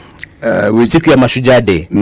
Edna, andika mahali Mashujaa Day, CT tumpatie flowers zake. Haya, ameandika. Kagema Mudhami amesema morning gents, today's proverb applies sana to president wetu. Awache kushinda akiongea I'm most learned, nina akili sana and other hadithis. Okay. Peter Ogore, habari yako. Bruce Lee amesema, good morning guys, since the war in Iran will not end anytime soon, should we prepare for extremely high fuel prices by December? Bruce Lee umeuliza swali poa sana, because yesterday Martin Chomba said something similar. He said that perhaps we need to brace ourselves for tougher times. Majok amesema, morning movie, you in the media are the ones to help explain what these levies are. EPRA, when announcing price hikes, always breaks down. It's you media who only pick price and leave details. No, that is not true. Monday tulijaribu ku-explain, tulijaribu ku-explain hizo fuel levy, maintenance levy, railway development levy, and we had an expert in the studio who actually understands it better than we. So in case you missed the Monday show, just find it on our YouTube channel, and perhaps you'll kind of understand what those levies are all about and how the fuel is actually priced at the end of the day. However, we do not know the exact formula. Nani wanatumianga? No, the formula EPRA has spoken of actually, and they've even explained it. I'm not saying I understand it. Yeah, I'm saying that they have actually explained. But the thing that perhaps is not understood, yes, is we have a certain levy that is specifically meant to cushion us again, to stabilize. There's a stabilization fund. Yeah. Okay. From February, March, April until now, we've spent something like 17 billion shillings. We've more or less depleted that resource. Okay. Now, when the government subsidizes, you are artificially lowering the prices. That's what stabilization does. Now, when you lower the prices, what you don't realize you are doing is this. You are not actually making it cheaper. No. You are just formulating how it is paid for. But you are affecting other sectors of the economy. Because stabilization in the fuel levy is meant not just for fuel. It's to stabilize costs in the economy. Why? Fuel affects everything that we do. Okay? So if you find that this has happened, and we have artificially lowered the price, health is going to be affected. You may not think so, but it's going to be affected in terms of the costing of our health. Education is going to be affected. So please understand, the real cost of the pump price is what is announced at the global scale. EPRA. Yes, at the global scale. Okay. EPRA will then tell you essentially what the government has done to make sure that the cost is affordable. Making the cost affordable. Wait, the global scale, they give us the barrel price. You're given the barrel price, and that tells you exactly what it's going to cost when it gets to us here. You know. Okay. The arithmetic is not difficult. Okay? And right now, when fuel prices are rising everywhere on the planet, okay, it means that what the government is doing is saying, this is what it should cost. Yeah. We are not paying at the pump what we should pay. We are paying less. Because some smart people in our economy had foreseen that we would need to stabilize. But because of these shocks, we are spending more than we may have planned to spend. Okay. Now, for this stabilization to continue, it's artificial. Okay? It means other sectors will now be affected. Now, the speaking of truth that we refer to is explaining such things. This, what I'm telling you, what I'm speaking of was explaining an article I read that was written by a gentleman called Jaindi Kisero. He commented on such issues, okay? So when I looked into the prices and I looked at how all these global bodies go about their business, I understood that what he was saying was actually true. Okay. We are actually being, even now at the 242, 255, we're still being shielded from the actual shocks. So Majoka, I hope tumeelewana hapo. Aya, my take 2.0 hizi zake nasomanga polepole, nasomanga kwanza ujue umesoma nini, uamue wewe nitasema naweza para nikijitukana kwa hii sentence. So the work of human rights activists is to just call for and support protests, then after people are dead the number of casualties. Okay, maybe that sentence is incomplete. So akasema, apart from the death and destruction, what did they achieve from the protests? Sawa, good question, my take. Majoka anasema KRA Commissioner General is recruited through a competitive process. Who applied and was thrown out unfairly? Ameuliza swali. That should be the discussion.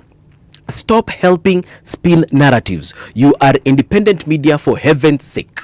Majoka, I agree with you. We are independent media, for heaven's sake. What is he talking about exactly? But we were reporting on what is going on, Mr. Yes. Majoka. Yes. Mtu akisema Mbuvi ni mbwa na Mbuvi ni public figure, tutadiscuss Mbuvi ni mbwa on this public space. What is Majoka angry about? He's saying that very angry. He's saying that we stop spinning these narratives. What exactly are we spinning? You remember I brought up the issue of ethnicity as far as this carriage is concerned. But that issue of ethnicity has come out. Yeah, iko hapo. So what have we said that isn't true? Haya. Nani mwingine sijataja jina lake. Lucas Sare amesema, I love this channel, but you mix a lot of Kiswahili without explanation. Okay. He is right, and let us apologize first. Yes. We apologize. We will make remedy immediately. All right. Yes. Unless I read the Taifa Leo, that one, there's nothing much I can do. Danson Kenya has said, good morning, City and Mbuvi. Well, Danson Kenya, good morning to you. Alafu Job Kola says, now do I translate this to English? Let me read in Swahili first. Kwa nini mwanasiasa Kioni Matiang'i yake ni sawa lakini ya mwingine yote ni mbaya? Ni lini watasimama kwa kweli ili mwananchi apone? So Job Cole is asking, why is it that politicians like Kioni and Matiang'i, whatever they say is okay, but when others speak, apparently they are on the wrong? Yeah, so everyone should have a say so that the mwananchi can make a decision. I believe I have paraphrased very well. Majok saying, thank you, CT. You discounted my statement on fuel, then accepted again and did your work. What you did is what I wanted. Okay. City, let it go. Michael Olande says, good morning from land of 1,000 hills. Uko ni kule Kigali. All right. Thank you so much, guys. Continue texting us your messages. We shall definitely check them out. You can also tag us on X at Radio Gen KE. That's where you'll find us. I can see a couple of you, akina Esi Wawera, Obadia Jeffwa, na wale wengine wote. Keep on texting. Let us continue interacting.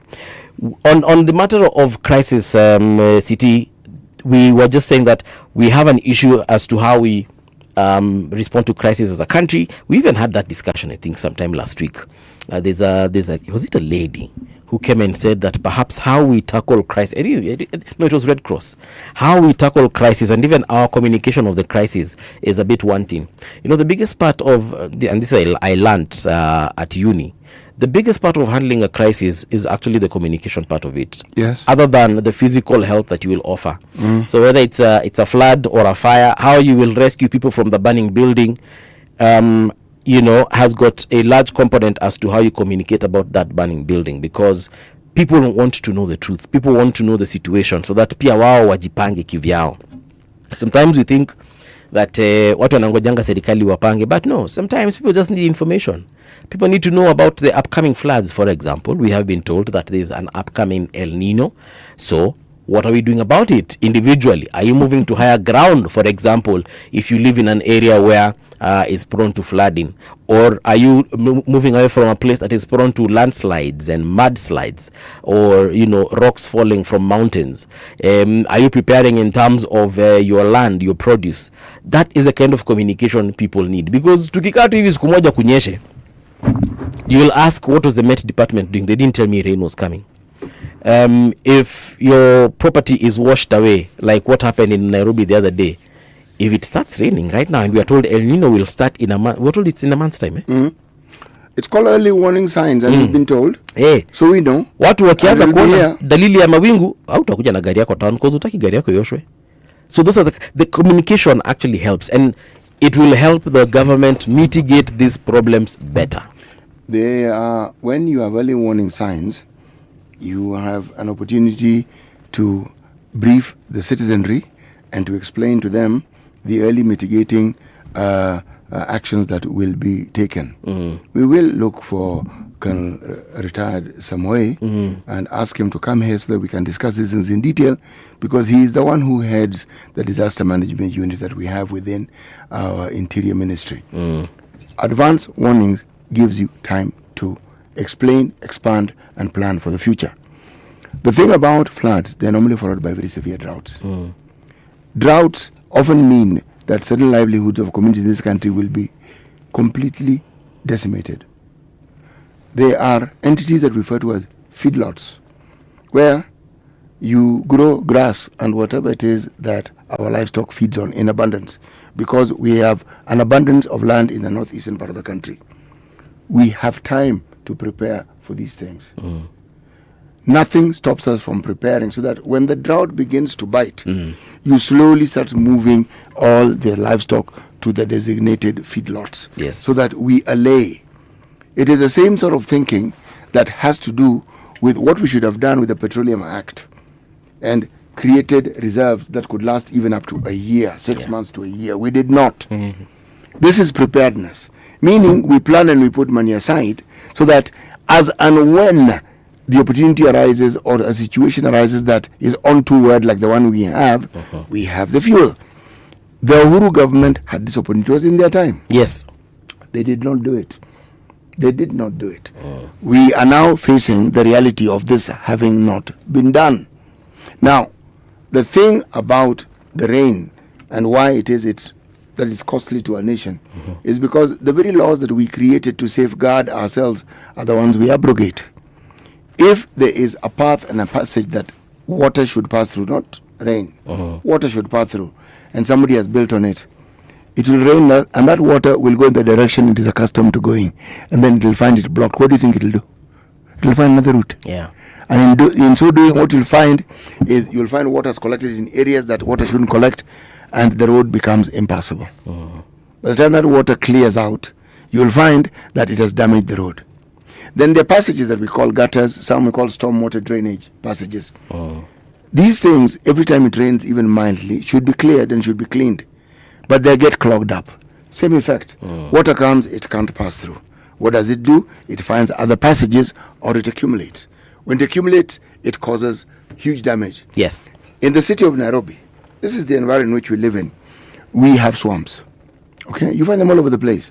Some clever people who have absolutely no knowledge of science, and if they do, they've ignored it completely, determine that we must ensure that we build on these very swamps. But so what do? We drain it. Swamps are lungs, in case you didn't know. They are the point at which that ecosystem breathes. So when you have excess rain, swamps actually absorb that water. Most people don't even seem to know this. They don't increase, they absorb it. Okay? So you don't have these problems. So when you've destroyed that swamp and there's a lot of water, where do you think the water is going to go? These are things and many more that we know about. We have experts who can speak on them. If we don't have the know-how, we can start preparing for it. But there are certain basic things, like simply ensuring that the passageways are clean, that you've removed all the dirt, all the stones, all the muck that is blocking it. That doesn't require too much expertise. And that is a function of the county government. Then we have something called lighting. Not lightning, lighting. Sitima. Yes. Man, there are many parts of this town that are dark and in darkness. Even when we had visitors, it's a good thing that the environs where the visitors were living in is very well lit. It's like a small area with very many high-end hotels, and that place is well lit. Preparedness is the way to go because it is a cost-saving measure. When you have to rebuild, it means something has been destroyed. So what existed and which could have maintained has gone, and now you have to build again. So you are spending more money than you needed to spend at any given moment in time. Yeah. Preparedness is not building. Preparedness is thinking. Those who are in positions where they need to make sure that we are adequately prepared should start thinking about how they should do it. But beyond that, they should start telling the citizenry of what the citizenry should also do. Yeah, I agree with you because, again, in times of crisis, communication is key. Oh man, it's fundamental. Because communication gives direction. Communication allows us to understand the situation. Communication brings us to a point whereby we have collective responsibility. The government knows what they do, what they need to do with their experts, with the resources that they have. The citizenry also understand their role in helping the government achieve whatever it is. Again, we keep on going to the global pandemic of COVID-19. And we must. Yeah. So that was a benchmark. And we saw what was done and how it was managed. We must. It has to be benchmarked. It is in recent recorded history. So we know there was coordination between WHO and other organizations that helped us get to where we are right now. Yes, despite the COVID-19 pandemic, the population of the world rose to what it is right now. Yes, it did. 8 billion people. Yeah, and yet we lost millions. We lost millions. We lost people. Yeah, we did. But here we are right now. So I feel like, and let me just talk about Africa, because Africa ndio naonaga tuko na hii shida kubwa. Mimi nilikwambia there is a time I was in the States and there was a specific channel for Gava, not KBC.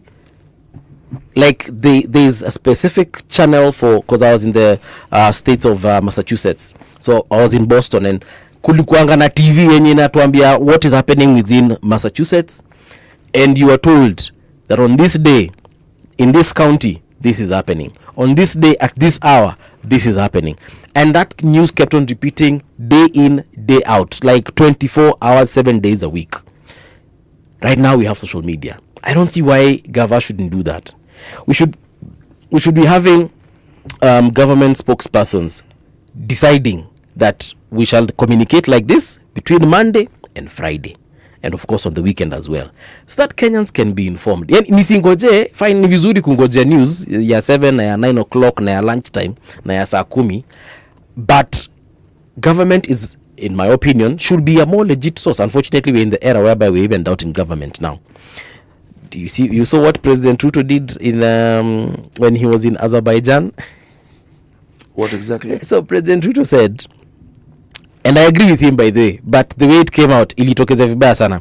Alisema Kenyans, slum dwellers in Kenya, and I'm paraphrasing of course, slum dwellers in Kenya are living in skyscrapers. Are now living in skyscrapers because of the affordable housing project. So alikuwa anauza hiyo sera huko, and you should have seen how Kenyans were like, you won't go da. Now, not every slum dweller in Kenya is living in a skyscraper. And also what was constructed, some people might argue, is it really a skyscraper or is it just flats? Some are living in a swimming pool. Some are living in a mudfest. So hiyo kitu ilipata, yani Wakenya hiyo kitu walichukua wakaidismantle, wakaifanua, wakaiweka in different ways, mpaka wakaanza kutweet watu wa Azerbaijan wanawaambia bwana, hiyo kitu mmeona siku moja, sisi tunionanga on a daily. Let's not forget what happened in Tanzania the other day, stories at Tanga, and what has been going on even right here in the country. You remember when he went, was it in Qatar or Dubai? Then he said that we need, do you how many megawatts, because we are creating a data center. Then ule jamaa expert wa stima alikuja hapa, he's called the engineer, forgetting his name, you keep on reminding me. He's called Isaac came and told Dereva, yes. Dereva alikuja akatuambia, look, even the largest data center on earth doesn't use that much power that the president was saying. So my question here is, ni nani number one huandikia president speech? Number 2, after amemwandikia kuna mtu wa kuproofread, because siti inaweza andika speech lakini I shouldn't be the one to proofread. Someone else should proofread, and then someone else should also proofread what you've proofread, so that we can say, okay, number 1, this is the truth, it's factual, and it can actually go out in the public. So communication in times of crisis, hapa zero, nothing. Sasa tuko na shida ya mafuta. Minister of Energy anatuambia kitu fulani. Minister of Energy says something different. Then we have Minister of Trade. Him kwanza now he says something completely different from what this other person said. Then now we have the Finance or Treasury Minister, CS, who comes and sort of tries to weave these two together, and then it just comes out as madhogodhanio, or what someone else would say is nonsense. And then now we have other stakeholders in the industry. Matatu people coming out and saying this. Then we also have activists coming out and saying this. And as much as we'd like to ignore people like activists, we can't. They have got a voice in this country. And unfortunately, actually, that's what I was looking for. Fortunately, most of the times they are very right. So if you've not realized the kind of citizenry that you're dealing with, we will always have headlines such as this. We will always find ourselves in the streets because of something as simple as not being open, transparent, and just letting people know the situation as is. If only that were, because I believe we have so many experts in the government as far as communication is concerned. We've got media personalities who've not only studied journalism but have studied specifically communication. They understand crisis communication. They do. Crisis management. They do. Then we also have people like the Major General, he was a colonel. The Colonel Samoei, who came here. Someone who understands what being in a tough situation is all about, conflict and all that. Why we are constantly talking about, and that's why I was asking, something as simple as HIV, for example. This is a global pandemic. Why has it taken decades before we can even come up with something we can say we can use as a vaccine? We have ARVs, good, great, that's amazing progress. Nowadays, HIV is not a death sentence, but are we in a position whereby we can actually communicate and say, look, guys, this is the situation on the ground? And even us as Kenyans, we can just check out. We have got various government websites, but umejaribu kuingia hata kwa government website ya tuseme kama Ministry of Energy. That thing is as confusing as hell. You don't even know which tab will lead you where. And some of them you click, you just see that thing going around and it's just buffering. It never opens. Or if it opens, it redirects you to the front page, or rather the home page. We have got a serious problem. There's a time I was doing research and I went to the Ministry of Information. Clearly you are not informed. Even just knowing who is the head of this ministry, the CS, the PSs, and everyone else underneath, hakuna proper diagram inakuambia ama ikwambia this is the CS, this is or her qualifications, this is the PS, that time Professor Kisiangani. Yani hakuna organogram. Hakuna hizo vitu. Na hata even just getting a what is it called, a link that will lead you to understanding all these things, they don't exist. And you go to every other website, it's more or less similar, and you ask yourself, what on earth is going on? So, and I'm sure these things didn't start with President Ruto for sure. No, they didn't. Yes, they started way back. They didn't. So I ask myself, is the cumulative effect over the years. Imefika hapa sasa. Sasa hawa watu tumepatia kazi, tunalipanga mshahara na taxes zetu. Surely, what are we saying? What are they doing? You know, the hindsight is a good thing, because hindsight makes us all clever. Because with hindsight, you can analyze things and make statements very definitively about issues that have happened, because you have a full spectrum. What didn't happen, what happened, and the aftermath. I continue to be puzzled as to why basic communication by government seems to be such a challenge. I really am puzzled. I honestly am puzzled. And not just communication, but seeking to speak the truth. For instance, if capitation is delayed, simply stating it is delayed. And so when you say it has been released, it has actually been released. People will make noise. Over time, what will be abiding is that this ministry speaks the truth. When it is delayed, they tell you. Excuse me, you may not like it, but they tell you. When they say they have sent it, they have sent it. Because when you check, you will be informed it has been sent. But when you have a situation where it is spoken of as the petition being sent, and when you talk to heads of school, they ask you what you're talking about. And they're not being facetious. They're not trying to be difficult. They're just telling you, we don't know what you're talking about. What is it that, it's a question. What is it that the government feels they will lose if they simply speak the truth? Why don't you just educate your population so that your population knows how to... In telling them the truth, you are introducing them to just the factors of how to handle truth. We really don't like it, and we will say all manner of things. But it happens in the real, but actually what they said was true. Huh? We didn't like it, but it happens to be true. So when you then give people what we refer to as bad news, they will complain and they will really hit at you, but they will not say you lied. For example, when the president says what we as Kenyans consider lies,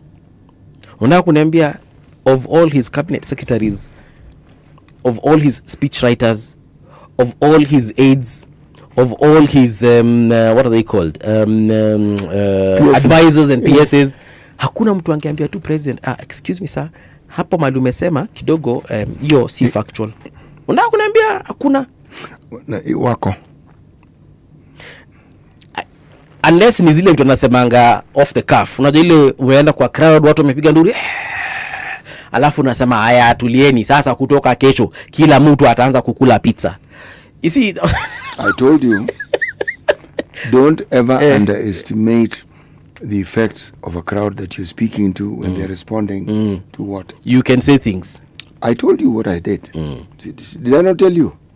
A song was sung for me and my friend. Yes. When we had gone visiting. Right. There's a young man he had assisted over time. That young man had worked for him and had gotten him some very good employment. So we had to go and visit him at home. It was an overnight. Yes. It was a sleepover, as you call it. My friend, I, who has advised people on how it is you must be careful about the things that people say, you are given to making promises that you can't keep. Some you can, but you didn't need to make them. Yeah. I mean, you had a total of 14 children. I saw some barefooted. Did I not offer to buy shoes for everybody? Because a song was sung and my name was in it. Yeah, so you bought 14 pairs of shoes? Not immediately, but I eventually bought 14 pairs of shoes, and the 6 like that. Yeah. I don't plan to buy anybody shoes. Right. No. I once hosted a lady who couldn't sing, just because I went to a church and I was recognized by the pastor. The pastor said, okay, amongst the congregation today, we have Mungala Mbuvi. Mungala, please come and address. I was like, what do you mean? So I went there and I said, hello, hey, good say. God is good all the time. And all the time, God is good, and that's his nature. Yes. So before I sat down, the crowd cheered and they said I needed to host the lady who had just sung before on TV, because that time I was working on TV. City, that lady can't sing, but I promised I was going to host her, and you hosted her. And I hosted her. She still couldn't sing. And my producer called me, and she was like, it was a lady at the time, and she was like, Mbuvi, what on earth?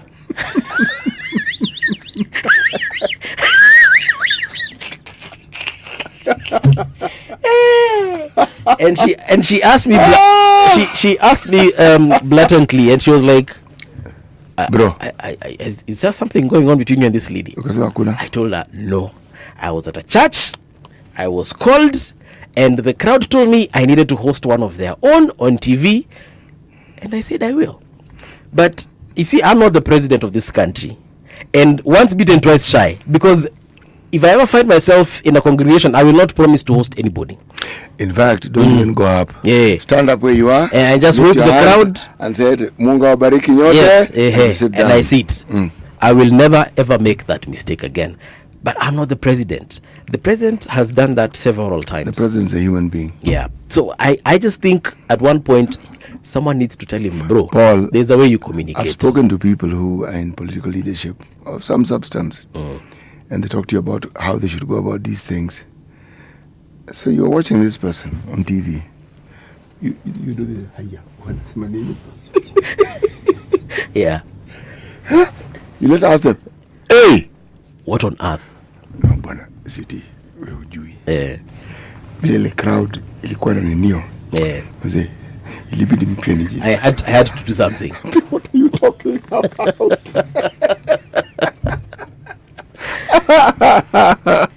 But City, things are critical at this particular point, and especially at the level of government. When you're a PS, when you're a CS, when you're a president, when you're a governor, there are mistakes you can't make. There was a time, yes, at the coast, Aisha Juma left ODM. Yes. And joined wherever she joined, and she was saying, Aisha Juma says some really crazy things. If you've grown up in Mombasa, you will not consider them very crazy, because people communicate that way. Essentially, somebody can be greeting you with a series of insults, which ordinarily would bring a fight somewhere, or somebody would actually harm you. But there, we laugh it off. So it went back and forth and back and forth. And then in Kwale, Sifuna joined and said some very unsavory things.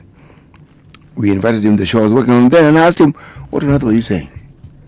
So that was the second time I told him, no, Chief, you are the SG of a party. You cannot. There are things you can't do. You're not an MP. You're not a senator. You cannot. You represent all these people, including the party leader. You cannot be drawn into this fray where people are now insulting and saying crazy. You cannot. Right. You have to be above it, avoid it completely. You cannot. The moment, get all of us, Chief. Do not be fooled. No one is immune to it. Right. There are some people who are more inclined towards it, and you'll hear them saying things, and you're saying, even if you mean it, even if you think you can do it, don't. Wait until you've started it, then talk about it. When people ask, you can point. For example, last week we read something in the papers where government was contradicting itself on figures and facts. You remember KNBS, the Kenya National Bureau of Statistics? Yep. Some people even suggesting that Kenya Bureau of Statistics don't know what they're doing. Exactly. I'm thinking, what are you talking about? Kenya National Examination Council also, there was an issue about the 151,000 dropouts. Somebody said, what is so difficult about picking the phone, calling these KNBS folks and just asking them, okay, guys, can you explain to us, when you said 151,000 students have dropped out of school, just explain. There's a way they arrive at that number. Yes. Yeah. The whole KNBS part, call them, ask them, okay, we said these people have jobs, you're saying that that's not the figure, you're giving a different figure. Explain. Yeah. And then we can all come together, even have a press conference and say last week we said 100,000 people have got jobs, but what we meant was the KNBS figure that was given, they were talking about people who are in the country. We were talking about in the country and abroad. And we're also talking about everywhere. Yeah. The statistics you're reading is true, but it's true of this and this and this and this region. So that at the end of the day, a Kenyan will sit and say, oh, okay, so the minister is not contradicting the director of KNBS. Yes. It is a reporting issue. Yes, it is just we had different vantage points. Of the same issue. But of the same fact, of the same truth. All right? Same thing with the KNEC. And that's what I'm saying. You see, at the end of the day, if you come out and instead of having that conversation and saying that those guys don't know their job and these other guys are lying, what makes you think that we won't think that you are the one who's lying? No, we're in the country of Kenya. It is you we will disbelieve. Bas. If you're a politician and in your position of standing, we will know you are the liar. No, not think. We will know that it is you who is lying, even if what you're saying is actually true. Yeah. Yes. And that's the issue. Because now you're putting citizens at a position whereby they have to make a choice. And we do make choices. And you've allowed us to make choices because that is the point in time when the citizenry go into history. I also don't, true. I also don't understand why we don't say, I'm sorry guys, I messed up. I made a mistake. Yeah. I said we are 151,000. I actually meant we are 51. That one, do you remember what Uhuru did at one point? He said it was a typo. Yeah. And the country moved on. Yeah. Whether it was a typo or not, but an explanation was given. You see, when you examine, recently there's a gentleman, it's how people progress. Mbadi, when he started off, was very informative. He kept informing people. Okay? At one time, he even said, actually, this one I lied. I did not say the truth. Yes. We'll castigate you, but we look at you differently, at it positively differently. Yes. Say, okay. He is human after all. But then right now we have issues which involve other ministries, which also have CSs. And you're the one who's commenting as an expert. We ask, Nani. We know you give everybody money, but there are people who are in charge. Let them speak, please. We want to hear from them. Yeah. Or when you now start politicking and unaingia ile siasa ngumu, you are focusing on a certain political family and you're unleashing. We ask you, bro, why are you going there exactly? Are you seeking to elevate your own position, and you think that path is the path to elevating your position? We'll read about you, but do you know how you will react? Do you think it will gain you more notoriety or more fame? What do you think will happen? The political landscape is an extremely slippery one on a normal day. Your utterances make it very slippery. Yeah. More utterances make it untenable. You will not even be able to stand straight because you'll be moving around, and you have to keep moving because you've made it very difficult to stand. Yeah. Okay? Now, for some strange reason, even the things that matter to people, we now have an El Nino. We've been told in a month's time. Since we're told it's less than a month, you do not hear of government preparedness. You do not hear of communication by citizens. Not citizens, by political individuals. I don't call them leaders, because if they were leaders, they'd be leading. Yeah. There are areas of this country that are prone to these disasters. You see them often, whether it is mudslides, whether you see it's backflow, whether it is it is a flood. There are people who have been elected and they come from these regions, and they are in a position to inform their citizenry, the people who elected them. They are bosses, actually.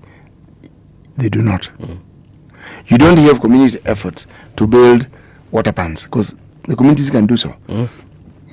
Communities have sons who have studied engineering and what have you. They can be called upon and told, "Bana, it's going to rain. We need to build big water pans. We need to do this." They will help. They come from. That's where they come from. Yeah. You don't hear of this conversation. Then we're going to hear this truckload of complaints and kicking the can down the road and blame and finger pointing at the time this happened. No. This is my view. Somebody comes and starts complaining and telling you who is wrong. Don't elect that person, because that person is of no use to you. We know in advance what is happening, and it have happened. Since it's happened before, we know what will happen. Instead of waiting until it happens to blame people, why don't they tell you how to mitigate? Because there are experts in this country who can tell you, since this is coming, this is what we need to do. Since it is water, this is how we conserve it, this is how we retain it, this is how we capture it, this is how we use it for the future. So it will not be destructive, it will be useful. If someone isn't telling you how to mitigate against an impending disaster, something you can see, it actually heading towards you and you can see it, and tells you how you can survive it, tells you how you can actually be better as a result of it. That the moment you hear the person blaming, you know who your enemy is. That person has moved away from their duty. They are now pushing the duty onto somebody else. That's all they've done. They don't have the wherewithal to be responsible for the function and the duties that you give them as the mandate when you elected them. For example, we just had, was it last week or the week before, floods in the coast area? Yes. We have been told El Nino is coming. What have you done? Have they done anything? Do you know the place that had flooded? Let's talk about Kisauni. Yeah. Kisauni, the way those things are built, started off as just dwellings. Most of the buildings there are called Swahili houses. Baba, narrow passages that you pass through. Passages that water would have passed through and gone right up to the sea were built on. Okay. So when it rains, those passages where you walk through will be flooded. The water will, because they are narrow. Some of this will enter the houses, so houses will be flooded. The moment you have that over a period of time of, say, a week, you're breeding diseases. Immediately there's an aftermath, there'll be a disease outbreak. These are things you don't need to be a clairvoyant, you do not need to be a specialist in healthcare. They've happened enough times for anyone. You don't need to be a prophet. Okay, so no, you don't. So what are the MCAs doing? Because it starts with the MCA. What are they doing? Was there in Mbakumi? What are they doing? What's the MP doing? Right now they're busy telling us how the incumbents are useless and how they will become better than the useless ones they're talking about. Discussing the uselessness of a leader does not mitigate against heavy rainfall. Discussing the uselessness of a leader does not mitigate against the aftermath of a drought, because there will be a drought after that. And if El Nino is severe, the drought will be equally severe. The one called La Nina. Yes. So why is it that you allow these people to just go about doing their business? The things that ought to make your life better are not being discussed. They are not bringing it to the fore and having barazas to talk about this continuously. And then you are going to tell us that you want to elect these people because they belong to a certain political party. Okay, go ahead. Once you do that, don't complain. Because the person who's supposed to help avoid these problems is the one you've seen what they've done and you've left them again. Then you're clearly as someone, you're people who like problems. You are the problem. Yes. So don't complain. And if you complain, I for one, I will not listen. You've been told it's advanced. It's not you're told today and tomorrow. There's time. Sitting pretty. Letting these people talk your ears out about how, this is that. This is this. Okay. Us who elect you, us who you want to elect you, what are you telling us that you will do for us with these perennial problems that we have? Another place that flooded during the last rains, that place in Luo Nyanza, where was it? Was it Siaya or Homa Bay? The flooding area is called, it's Kisumu district, Nyando. It's where I come from. Actually, there are two places. There is that place. Budalangi pia inanyeshaga inakuwaga na hizo shida. But Budalangi nowadays you don't hear of it. No, you don't. But with the problems that we've had with the backflow, it happens in Siaya. It happens in Baringo. Any place where there's a water body like a lake, it happens. It happens in Lake Elementaita. It happens in Naivasha. It happens in all these places. Just find a lake, the backflow, and that's it. That you will find it. And you can find that one moment you wake up, the crocodile waiting to have breakfast, and the breakfast is you. Yeah? Lakes they just walk into your house. But the waters come to your house. Kweni uko Muhoroni, you guys don't lock your doors. Muhoroni doesn't flood like that. It's the Nyando. Okay, that Nyando place. Because Nyando is where the River Nyando comes, yes. But I'm asking, when you don't lock your doors, because the water can get in through that crevice that is between the door and the threshold. But surely. The thing I'm saying is metaphorical in the sense that there aren't as many crocodiles as there used to or hippos. But you can find fish in your house. That one I know you can. Yes. So you just wake up and catch your breakfast there and then. But on a serious note, what is that? I hope we will not hear of that particular place when El Nino hits.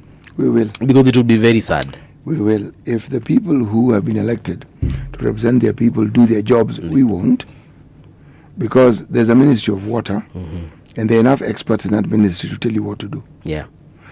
My all-time favorite water minister was Martha Karua, because I saw what she did, and I saw the precise and the pristine manner in which she handled flooding during her time on that docket. Yeah, that region of mine, man, for a while that flooding, it would drain. That problem ceased, literally ceased.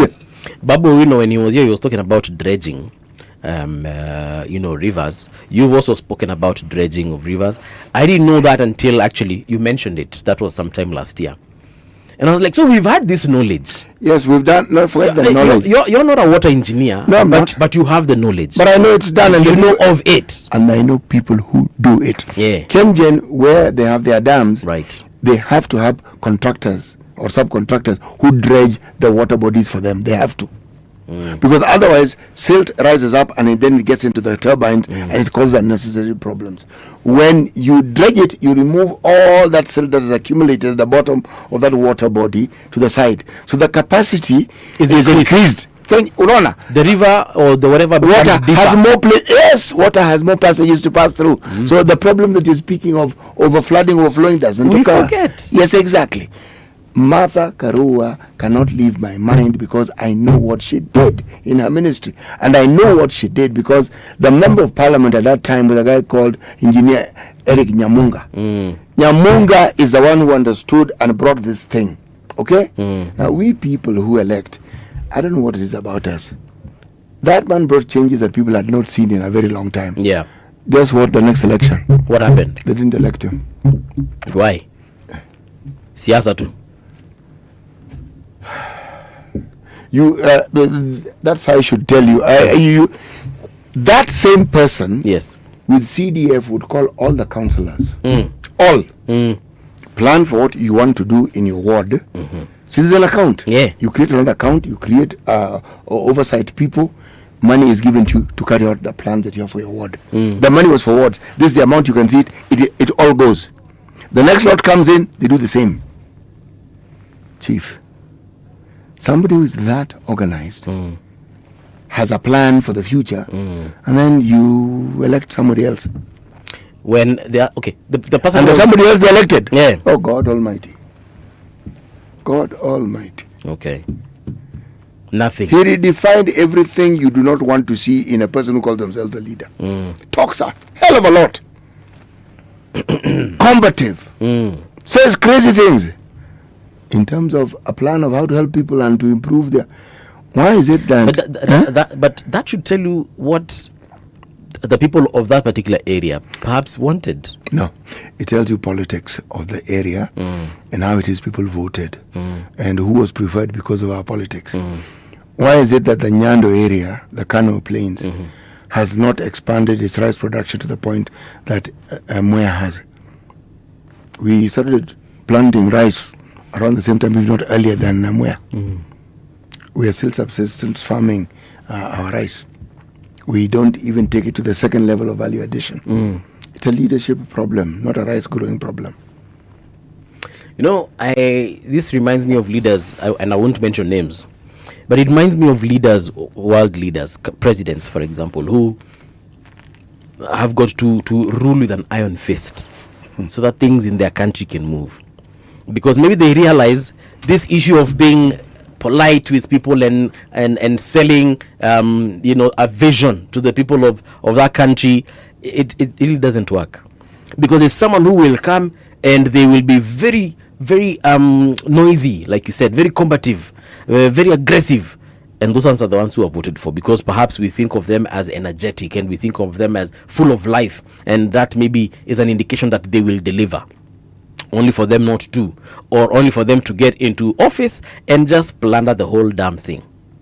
So perhaps that soft-spoken leader decides to be aggressive, decides to be ruthless, decides to be what we consider benevolent dictator, so that he can actually deliver for this country or for that particular country that he'd like to rule, because he has realized being good and polite and giving people high fives and holding hands and singing kumbaya is not helping anyone.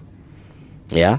And we know of such people here on the continent of Africa, because people realize, look, at the end of the day, these folks will not understand what true leadership is unless it is shown to them by force.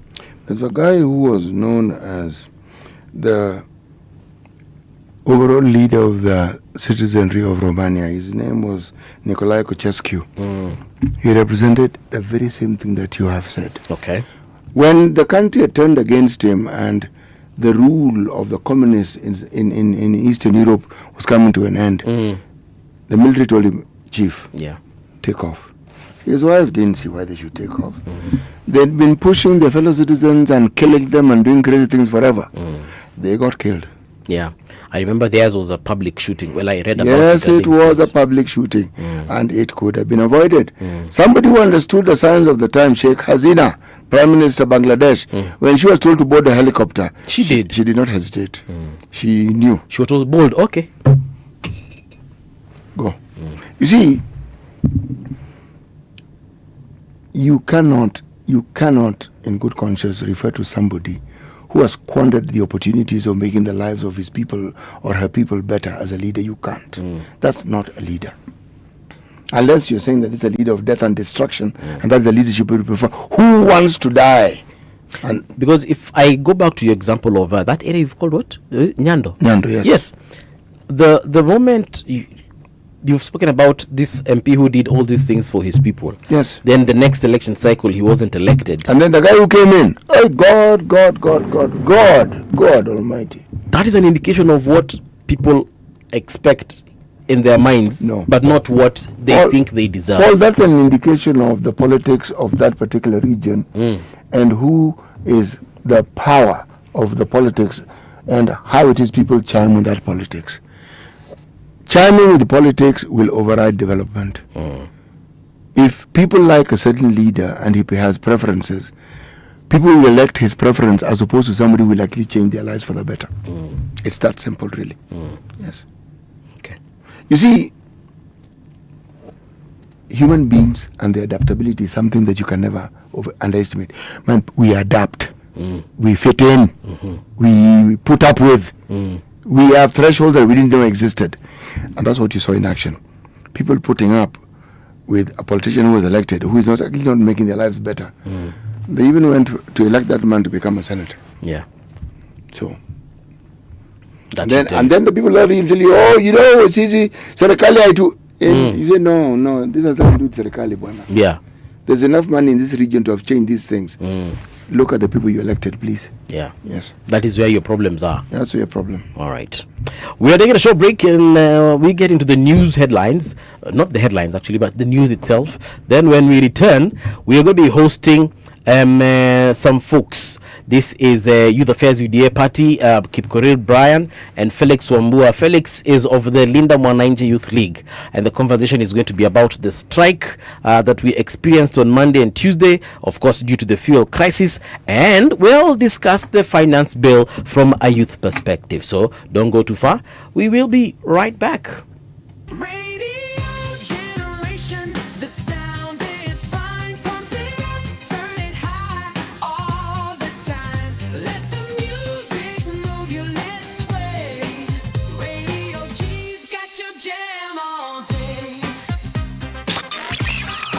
Radio Generation, the home of urban soul.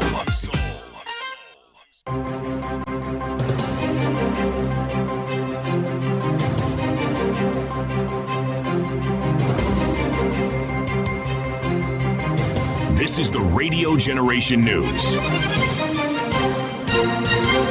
Good morning, I'm Winnie Maganga. Kennedy Kaunda, Group CEO of the Tourist Guide Association, has denied claims that transport stakeholders received bribes to call off a strike over high fuel prices.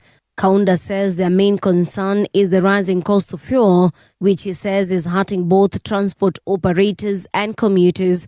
Speaking on Citizen TV, he says many vehicles are traveling empty because passengers can no longer afford transport fares. We had a goodwill, Bwana CEO. That was the goodwill which we gave out to wananchi after 7 days. Whether the brown envelope was given to who or me or anybody else, but I have not seen the envelope. So what we are asking, we want the fuel down. The commuters are suffering. I was in the street. Even when you look at the vehicles, they are empty. They are going to town, coming out of town empty. People cannot afford. The commuters are crying. We are affected. Women's rights groups in Kenya are calling on the government to urgently declare gender-based violence and femicide a national crisis. Speaking in Nairobi on Wednesday, the groups led by FIDA Kenya said the number of women and girls being killed is rising fast, with at least 8 femicide cases reported across the country every week.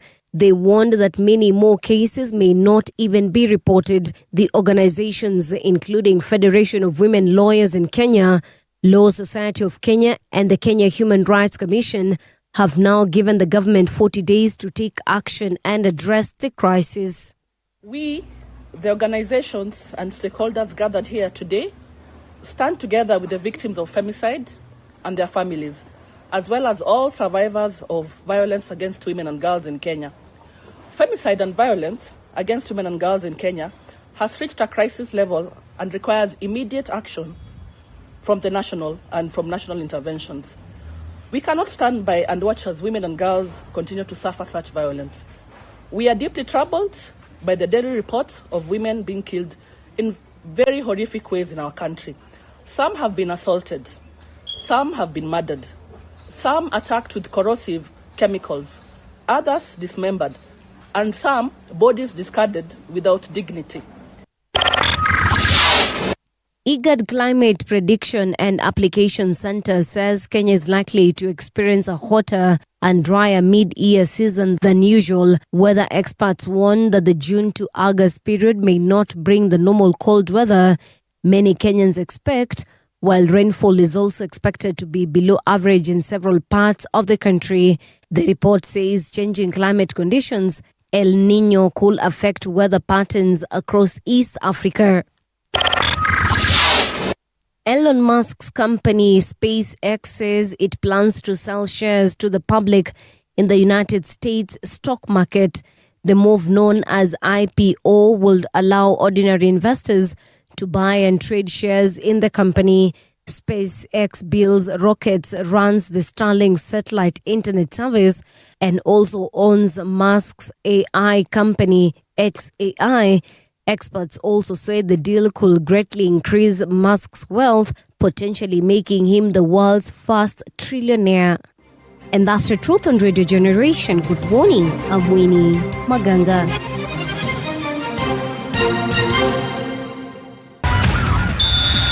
Sports on Radio Generation. Good morning, I'm Samuel Otieno. Aston Villa goalkeeper Emiliano Martinez revealed he broke his finger during the warm-up before his side's Europa League final win against Freiburg. The Argentine suffered the injury moments before kickoff in Istanbul and had to be checked over by a physio, but he managed to play the entire match on Wednesday as Villa won 3-0 to secure their first European trophy for 44 years. The 33-year-old did not have much to do, as goals from Yuri Tillemans, Emi Buendia and Morgan Rogers ended Villa's 30-year wait for a major trophy.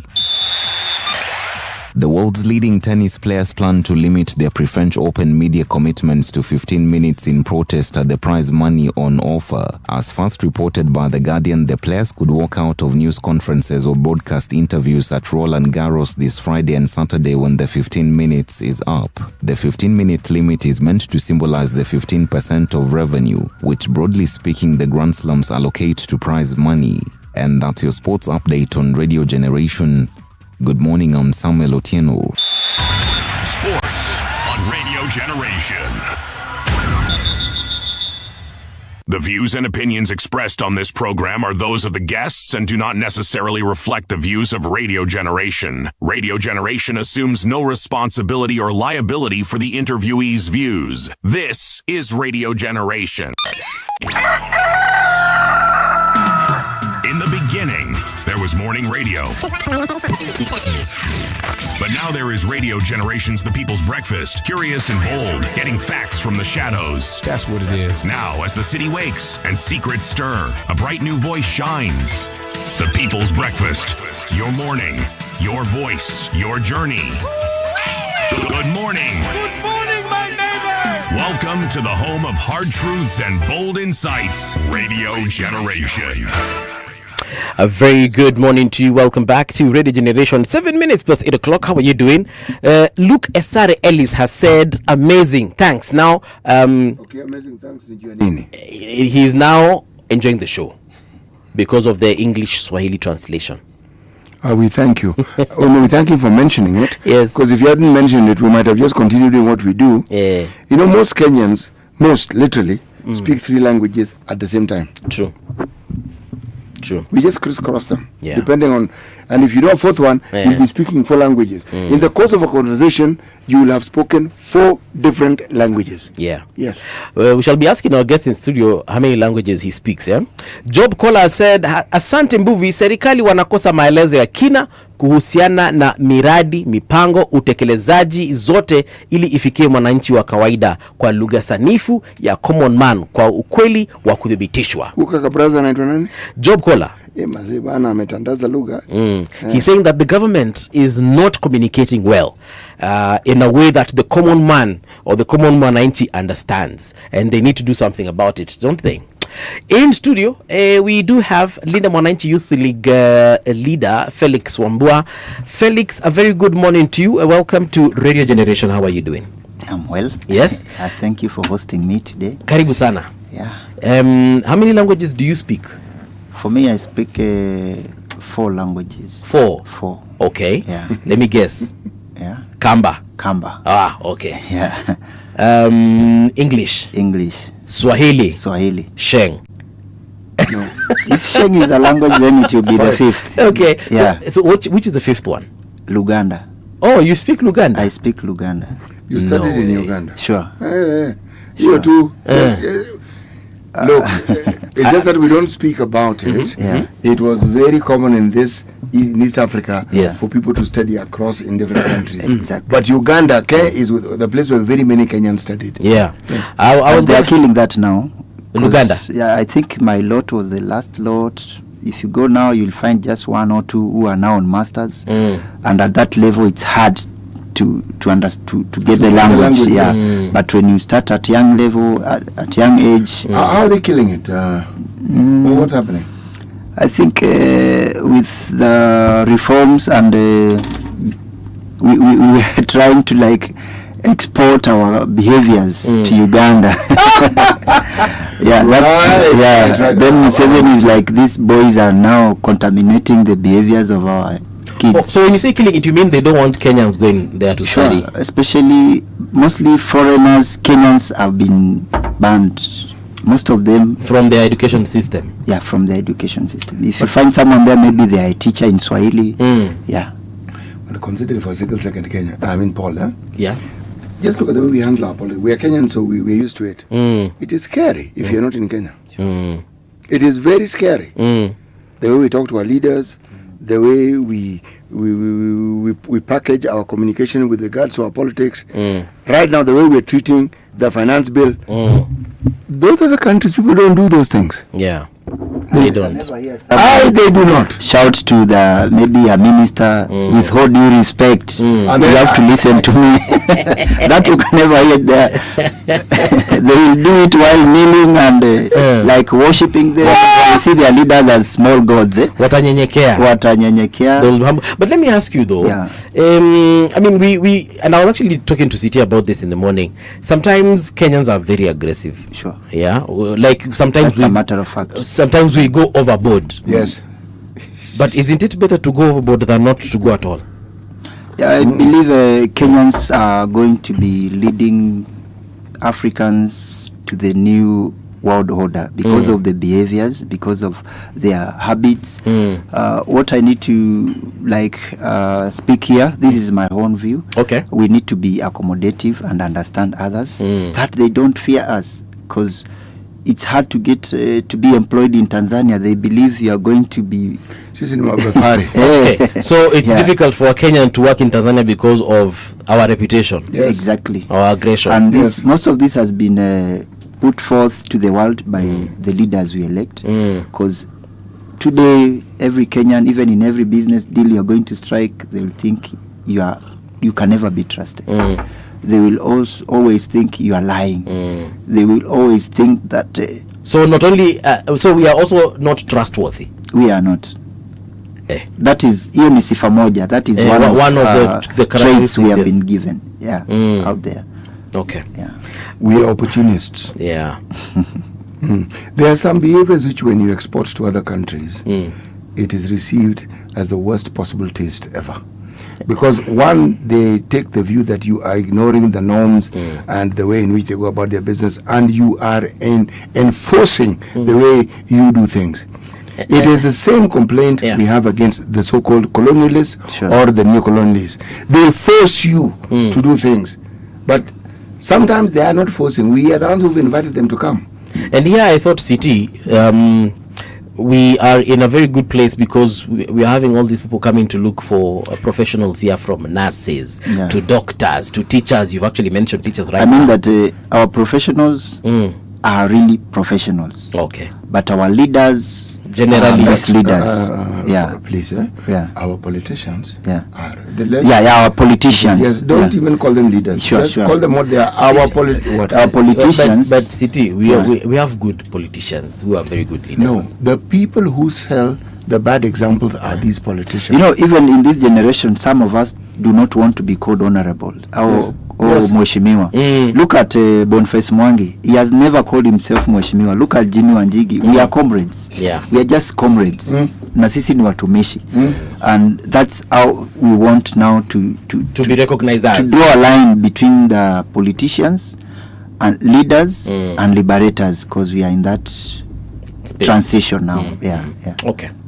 Let's get down to business. Sure. Linda Mwananchi, mko namna gani?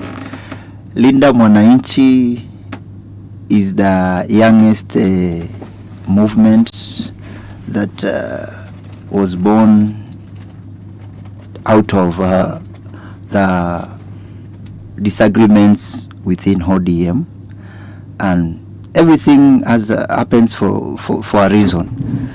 If it was not for the confusion within ODM, maybe Linda Mwananchi would not be born. Again, if it was not for the young people who wanted to be associated with a revolutionary movement, still Linda Mwananchi would not be that strong. Okay. But now here we have the revolutionary leaders ganging up with revolutionary young people for there is a tomorrow that they have been yearning for, that they want to shape by themselves. It's not time that they are going to be told, wait for tomorrow. Interesting, sorry for cutting you, but interesting choice of words. You said ganging up. Yeah. You know, when people gang up, it means they're ganging up to against something. Yes. Yeah. You know, we're ganging up to rob city. We're ganging up to rob that supermarket. We're gang. It is by force. You know, this time we are going to use force constitutionally. Okay. Our nguvu is within the constitution. Okay. Because at the end of the day, Linda Mwananchi will have a party. Yes. At the end of the day, Sisi ndio Sifuna, and could be the presidential candidate to the young people. Are you an ODM member? I've never been an ODM member. Okay. Linda Mwananchi membership is comprised of people from different sectors, parties. Okay. Yeah, we have civil society. From civil society, we have former members of ODM. We also have Jubilee members within Linda Mwananchi, because you have seen Pauline Njoroge with us. Yes. We also have Wiper members, Patrick Makau of Mavoko, and the other gentleman from Makueni still. Yeah. So Linda Mwananchi is a movement. Okay. They want to create that synergy, that euphoria, that feeling that it's like charging. We want to charge the environment. Yes.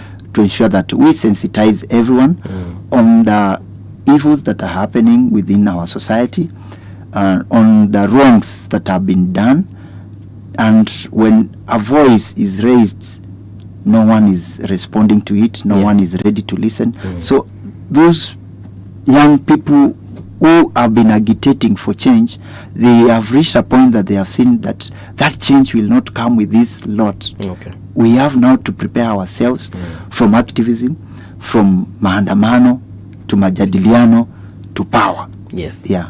So the way to power is majadiliano. Hii story ya maandamano is a thing of the past. Maandamano can never be a thing of the past. Okay. Maandamano has brought us to where we are today. Okay. So maandamano is a key ingredient in Linda Mwananchi, and it will always. That's why I'm saying we have a team from human rights defending, that is the civil society. Yes. We also have politicians.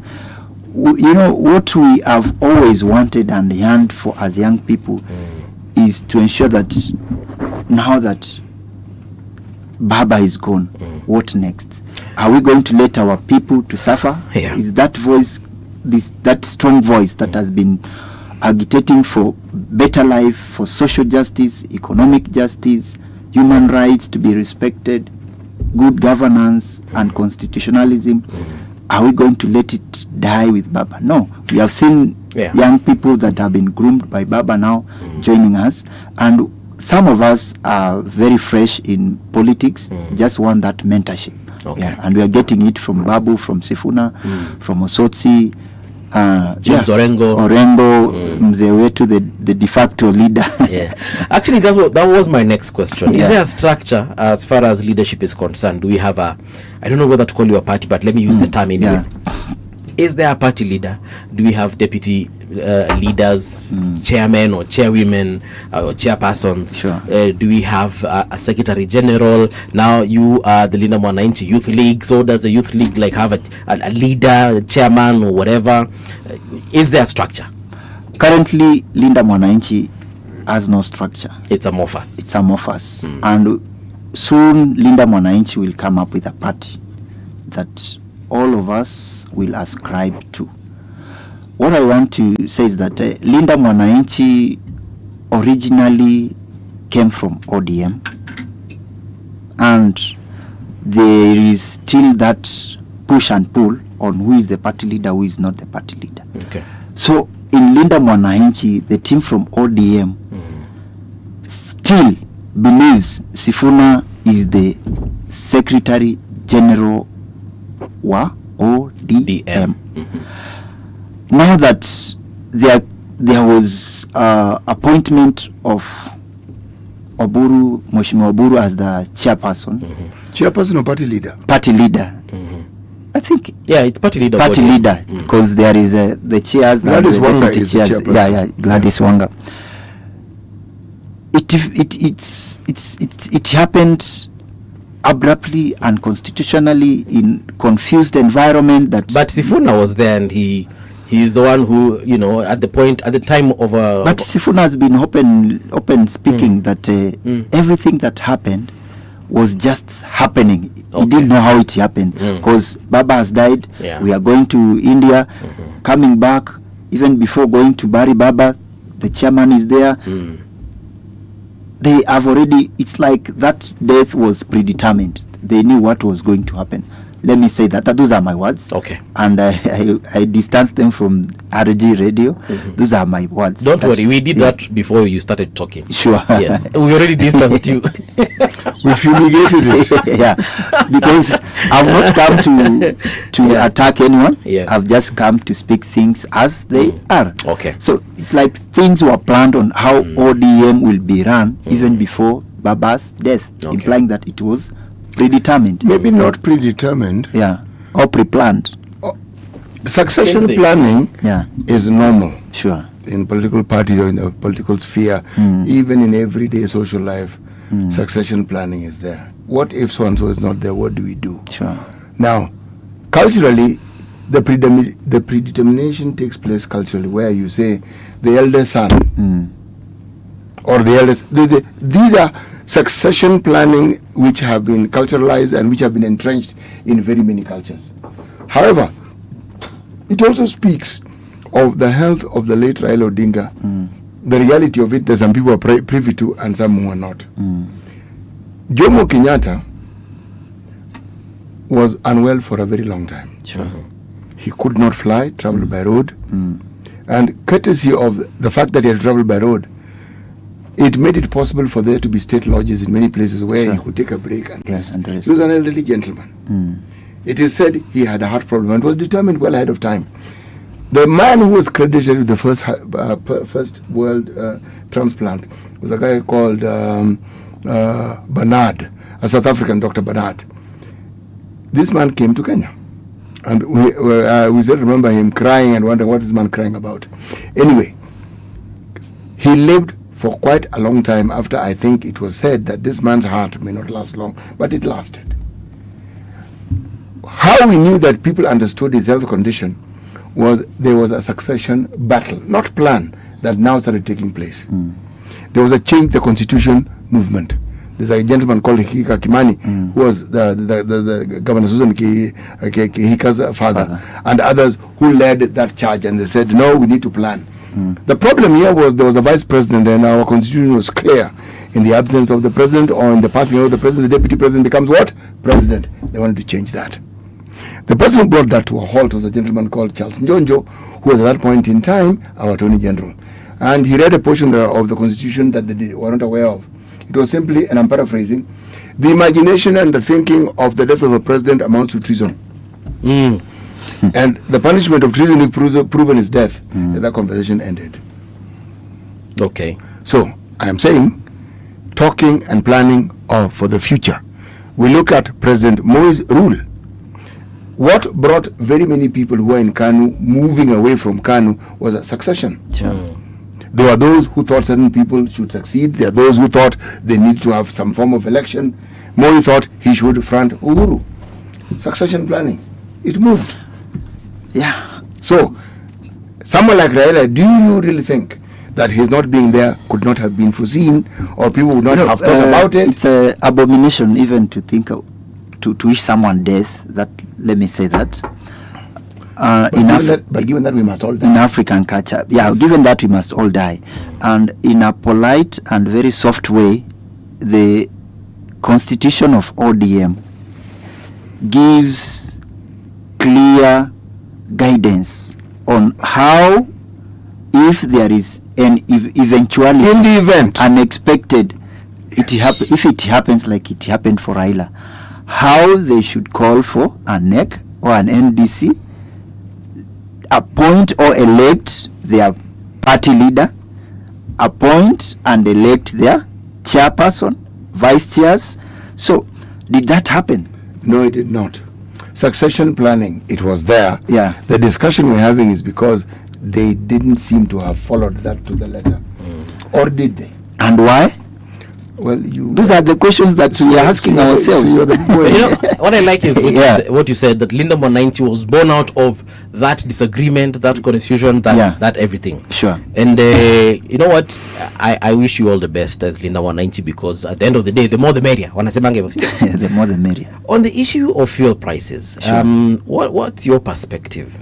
Whether you can give us your personal one Yeah. or the Linda Mwananchi one? I'll give a personal one because I've not spoken with my party leaders. They are not party leaders, but they are the elders of the okay, and the people who are guiding us on what to do. Okay. From my own perspective, I want to allude one of our very vocal activists, Julius Kamau. He always says that poverty is man-made. In Africa, poverty is man-made. The world over. And what I'm seeing in this fuel crisis is also man-made, because it's quite absurd to have 9 taxes on one item. 9 of them. Taxes and levies. Taxes and levies, sure. Taxes and levies on an item that is so essential that it drives the economy of this country. It drives agriculture. Fuel drives engines and machines that produce and manufacture what we consume and use in our daily lives. In the transport sector, you know, we are seeing people complain that matatus have called for a strike. It should be even Namamboga's strike. It should be even the young ladies working in salons and spas who are striking, because these will also affect them. It's about, even in schools, we are using these for transport, we are using these to run and light our schools. So I would wish that Ruto could at least see the sins he has committed against Kenyans and avoid sinning any further. Because this has gone silent. They are saying it's going silent for a week. But as it goes silent, we have hundreds of young people who are suffering in cells and in prison today out of just saying, we earn meager wages, we earn meager salaries, we are unemployed. Why are you making our lives hard? Because if transport increases, I'm a young girl who resides in Kayole, Soweto, and you want me to pay 100 shillings in the morning, 100 shillings in the evening, and I'm working as a waitress in a restaurant where I'm earning 12,000 shillings. In a month, how much am I taking home? In a month, is it really that we can only tax our people to build roads? Is it really that we can only tax the basic and essential commodities so that we grow from third world to developing to Singapore? Because actually, you know, me, I'm with you 100%. Trust me, I'm with you. But for the sake of this conversation, so that we can also come up with solutions together, Sure. I'd like to understand, because I was of the opinion, easy taxes and easy levies, man, Joe. The railway development levy, for example, the petroleum development levy, the VAT, and the very many others that I'm forgetting. They're about 10, right? 9. Okay, fine. So I was asking myself, sasa hizi zote si hata hatoe hizi kama railway development akuda. Mimi sioni railway tuna develop isipokuwa SGR, and I know the SGR is a loan that we have taken somewhere that will need to be paid by someone, and that someone is actually me and you. So in the absence of those taxes sorry, how can the government raise money? And this is a genuine question, How can the government raise money to run its operations? Yeah, a very good question, and the answers are very obvious. And young Kenyans who went out on the street back in 2024 came out with the answers to the question that you are now posing to me. Okay. They say that reduce your expenditure, prioritize in government expenditure. Stop wastage in government. You know? If we don't see the opulence that you are seeing with leaders, we will be comfortable and understand that our monies, our taxes are working for us. If we could go to the... I mean, young people are not against taxation. Yeah. We are against over taxation. When I go to hospital, do I find services that I'm supposed to get in a level 1 hospital? I go to a level 2, to a level 3, up to level 6. Are those services matching the levies and taxes that Kenyans pay? You know, when you start saying fuel in US is even higher than fuel in Kenya, how do those people live? You know, maybe they are overtaxed, but have you seen their health system? Have you seen their roads? You see, have you seen their education? It's preparing them for the future. But our education, is it accommodative? Is it accessible for all? Is it affordable? Those are the things that are pissing us off, because I went to school. I was lucky to find Kibaki in power when my father could only pay 6,000 in a district school, which are county schools today. Go to a county school. How much are they paying? District school right now is a C3, or is it a C4? I have not. They are confusing everyone. It's a C3, but yes, continue. How much is that kid paying who is in that county level school today? Look at someone in national school. How much are they paying? Are national schools working for a certain group in our population, a small fraction in our population, or for the whole Kenyans? I'm looking at a kid from Yata, who scored, who passed. They call them exceeding expectations. Exceeding expectation. Yes, and was to be admitted in Stare or Mangu, where in a term you are paying more than 100,000, and that parent is relying on selling tomatoes. Mama mboga sasa. Huyo mama mboga atasomesha kweli? Those are actually where we are, and with what we are paying to the government, we should be in a country where even the unemployed are getting stipend. Because I believe Raila had foreseen it. He was to give 6,000 to... It is called a universal basic income. Exactly. And if you look at the Kenya Bureau of Statistics and what it is they say, is the lowest level that a Kenyan can actually survive on. It is that amount.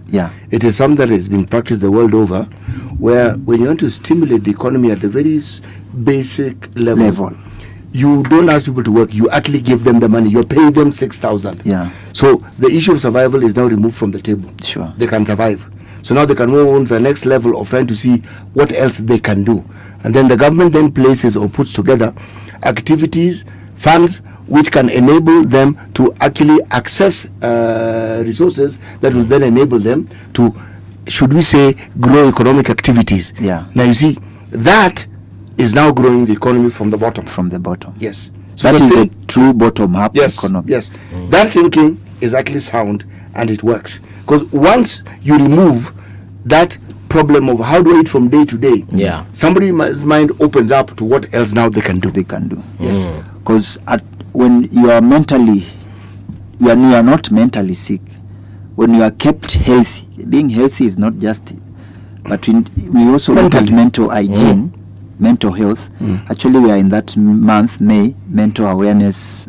It's mental awareness month, yes. Yeah. So, with that basic stipend, let me call it stipend. It is a stipend, yes. Given to every Kenyan. No, Kenyans who are below a certain, you see, we know the figures. Yeah. There are three, they're growing. Maybe let's talk of the figure of 4 million of people who actually do not know what they're going to eat the following day. Sure. Now, this group of people, if they're given that money, you have removed the survival energy that is required to cope with the daily basis from them. That one. And with that, you do away with the relief food that they are. Yes, you with do. With that, you will do away with crime. With that, you will do away with so many things, even femicide. These things that you are seeing around, poverty is the enemy. Let me say. You said femicide. Yes, femicide. Some girls are getting into this because they want money. I see. And some men are committing these crimes because we have heard that there is a business they are doing, organ trafficking. So there is a lot into this. Yeah. Nani, kuna one of our viewers, Majok, is saying, Mbuvi, why is the crisis being personalized? Taxes and levies on fuel haven't started today. Road maintenance levy is 32 years old. He's asking us to discuss objectively, not subjectively. Majok is right. Yes. Majok is very, very right. There is a generation of people who are encountering the effects of some of these things today. This week, last week, and to them it is a big thing. Those who've lived longer know that this has happened before. And what we're discussing began in 1974. Sure. Around the time OPEC, I think, was formed in 1974, 74. With the formation of OPEC, that's when you got a body of people who produce oil. The operation of petroleum producing countries, and they could tell you what they're going to sell it at and how they're going to sell it at. And that particular advent brought us head to head to something called inflation, which we did not know about. Prior to that, this Kenyan shilling of ours would exchange at 20 shillings with a British pound. The British pound amount is in Pesangapi. It was 20 shillings. The dollar, 7 shillings. So change began there. Now the aftermath and the consequence that arose then is what we are now experiencing. This one. Now those who have known what it does over the years, to them it's not a surprise. Remember the Kibaki era. Let's be specific. The Kibaki era is the one that realized that perhaps we need to streamline imambo ya fuel. Fizuri. And they did. And they said, we used to have, I call them, for lack of a better word, boots, where you would pay... the toll stations. Thank you so much. The levy, like the fuel levy for road maintenance, was to replace that one. Somebody clever, and it was actually clever. That was a brilliant idea. We still have toll stations. Yes, we still have, yes. Yeah. Why do you have both? Yes. We have... You're such a new Ukora. No, seriously, new Ukora. Because... we have toll stations, same time. The fuel levy takes care of it beautifully. Problem with that fuel levy for road maintenance, we never really know how much is collected. Nobody tells you. Nobody volunteers that information. So when you're told they've spent so much, you're asking against what? Again, nobody tells you. That lack of information, which is a government culture, is primarily responsible for very many of the problems that we have. Kenyans have no problem with that. Have no problems with paying taxes. We just want transparency and accountability. Because we believe that the pains we are going through it because of that V8 you're cruising with in the villages when you come to give to dish that 100. You need to explain to me why you're talking of V8 and pointing at me, but go on. Because city have an example. Just he has a V8. He has a V8. But that's besides the point. I first of all I want to agree with Majok, our viewer. But I also want to bring up this because a lot of people have been asking, and I think actually one of the senators or MPs or someone in government or in position said, why is it that we are attacking President Ruto or at least his government, and we are forgetting that some of these things actually didn't start with him? Fine, I agree. Road maintenance levy, like Majoka said, 52 years old. 52 years old, He said 32, but you're saying it's 52. No, it's 32. It's okay. Right. I'm being facetious, bwana. Sawa. But we know at least it's 3 decades old. Yeah. But we can't go and start asking Kibaki bana. That guy is gone. Sure. We can't go back and ask Moi. That guy left a long time ago.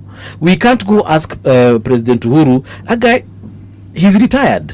And there's very little I believe he can do about it, unless now we indict him and we arrest him and we tell him now, there are some things that happened during your time. No, like in Paul, it doesn't have to go that way. In their time, the same arguments which are being made now were made then. Of the previous leaders. Yes, exactly. Look, we all know the perpetuity of government, so that we don't understand it. Yeah. But the question that's exactly being asked, this one which we have now, is what are you doing now that you're in power? Yes, that's it. What is now pissing us Kenyans today is coming from leaders. They say one thing today, tomorrow they do the opposite. Again, they've done that from time immemorial. All of them. I remember a month ago, CS Energy. Yes. Opio Wandai. Right. Stood. Right. And it was live on all national TVs and radios that we will not increase this fuel further. And even 3 weeks are not gone. They increased by 40 shillings. Is that 46 shillings? And I did not know what he was talking about. Kenya does not control the price of fuel. We don't control it. We don't, I accept. It is beyond our control. But what controls Kenyans is what they go by. When you say in the next 1 month we have enough stock, we have enough stock in our stores. We didn't have enough stock. We had stock to keep us going for a certain period of time. And remember, the stock we had was substandard. No, the substandard came after we had the stock. There was a talk of the stock which we already had according to them. Then the substandard came. Remember, we do not have storage capacity. Sure. That goes beyond 21 days. Okay? The Uhuru era had an opportunity to entrench the petroleum bill, make it an act. Okay? We would have had storage that could have given us storage for 6 to probably even 8 to 12 months. We didn't do it, so we don't have it. So every so often, which is maybe 21 days or a month, ships have to dock here to discharge fuel for us to use. Okay? Now, when they discharge that fuel, if they discharge today, the price we're going to be charged was what the price was when it left ago. And or even earlier. Yeah. Okay? So if we have 2 more orders, it will be at a certain price. To figure the 3rd order, it will now be affected by that war that we have. Because it is loaded at that price. Now that price is this thing that we are facing, this one here. Study the Nigerian example, who are doing what we were doing and subsidizing fuel. The President Tinubu, when he became president, 2023, is when the full weight hit. Do you know what price of fuel did in Nigeria? It tripled. The people who are producing the oil. Yes. It went times 3. Yes. It's a bad We thing. are postponing the pain. It is coming. And that's why, for me, I really admire my elder brother Wanjigi, because he's saying we are not postponing this pain only on petroleum and its products, but in our economy, we have had an economy that no one will sort it out, not unless we all agree that we have an odious debt. All these things, even the subsidies that we are talking about on fuel to ensure that Kenyans are cushioned. If it was not for monies going to offshore accounts, I think Kenyans would be enjoying life today, because that money for subsidy would be available.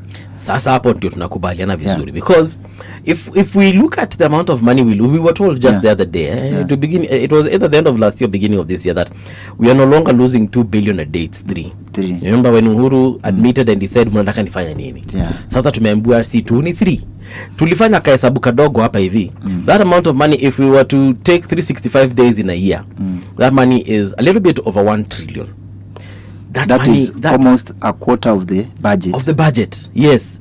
So you can. And it is slightly more than our revenue. Sure.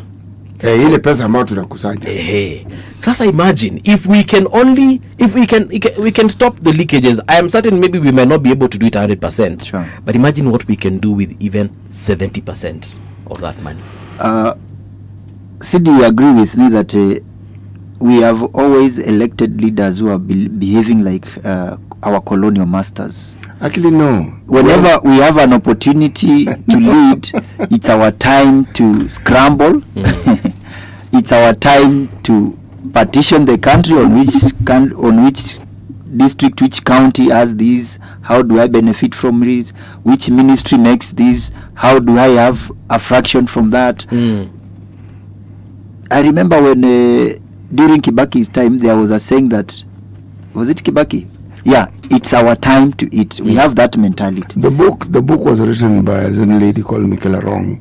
It's our time to eat. Yes, and she quoted without permission some of the things that John Gidongo had told her in confidence. Yeah. And she quoted other people again on matters that spoke to her in confidence, but she then wrote that book. Sure. Was she not supposed to discuss it? No, well, the book was written and she knew these people and they knew her. Yeah. There are things you tell someone who's trying to say, this one is in confidence. Then she goes and... Or she did it without consent. Yes, I mean, I've told you, but the understanding is that... Paul, in this business of ours, there are very many things we are told here, and we know very well we can't talk about it outside. Yeah. Because we're told in confidence. True. So you unakaa tu nayo. Unakufa nayo. What you said is true. I should have let you continue what you're saying. You are absolutely right. Yeah. You are absolutely right. Because Jimmy Wanjigi says very clearly, if we do not pay this odious debt, we automatically have money. Yeah. It's there. It's there. It's a, you pay 1.3 trillion. Yeah. If you don't pay it, then you have it. Sure. So if you have it, then you don't need to borrow. If you don't need to borrow, then you're not adding to the debt trap. Exactly. And if you don't pay whatever it is that is accumulated and which qualifies as odious debt, it means you'll be paying much less even if you're paying. And even that can be negotiated so that it is reasonable. So what he says makes sense. It is clear. The problem is there are many people who have been presidents and their term of the presidency represent odious debt. So itakuwa shida for that movement to actually take place. For the simple reason, our laws were clear about monies that we borrow for development. Again, Jim Wanjigi makes this clear. Yeah. But the money came to what we call the consolidated fund. When you sought to borrow money for recurrent expenditure, you went to the central bank, and they gave you a certain portion of time for a certain period of time. Again, in the Uhuru era, we passed certain policies that allowed Kenya to open accounts outside the country, whether it is Chase Manhattan, whether it is Citibank. Now, it means, therefore, Kenya can borrow money and it goes to those accounts, and those of us in Kenya have no idea where that money has gone, but it's been borrowed in your name. Now, if it's out there, at what point do we know that it came into the country and that it has been used for the development when of the Auditor General cannot even access? If you can't access this, what do you do? And some of the people who created this particular system are still in the system. They still work in the system. It was a motion that was presented to the parliament by Duale himself, the current CS Health. So it's like these guys knew that one day we are going to be in control of government. So they prepared themselves on how they are going to siphon our monies. You remember that succession thing we were talking about earlier? Yeah. Here we are. They prepared themselves. So now my prayer is that we those who have been vocal and who have been up there speaking not against the government but to correct the government. No one who hates their country. Yeah. We have been trying to correct the government but met with abductions, killings, all those things that I won't mention now. We pray that everyone that has been out, including Boniface Mwangi, he wants economic justice. That's why anasema nyonga hao. Bonnie is a bit of an extremist, but nonetheless, go on. No, we want everyone. If it's an odious date, we investigate and find that. Let now not use you as an example. No, keep using me when we started. Let's carry on. I also want to be used. Use me. Please use me. If they find that you were involved in this, unanyongwa. You sasa tumia CT. But I get it. So when we just want that even the extremists, the radicals, the revolutionaries, the rebels, we all come together. Listen to what Maraga is saying. Listen to what Wanjigi is saying. Omtata. Listen to Omtata. Listen to Sifuna. Listen to Babu. Listen to Orengo. Listen to everyone else, even those activists. Yes. Listen to them and ensure that we bring the economic, the constitutionalism, the justice together, even the social fabric part of it. Yes. And come up with one cloth that is going to be worn by all those that are going to be working towards achieving the one-term goal. Yes. Yeah. You know, it is a very good thing when we have these kinds of conversations. Yeah. Because I remember towards the elections of 2013 and 2017 and then of course now 2022,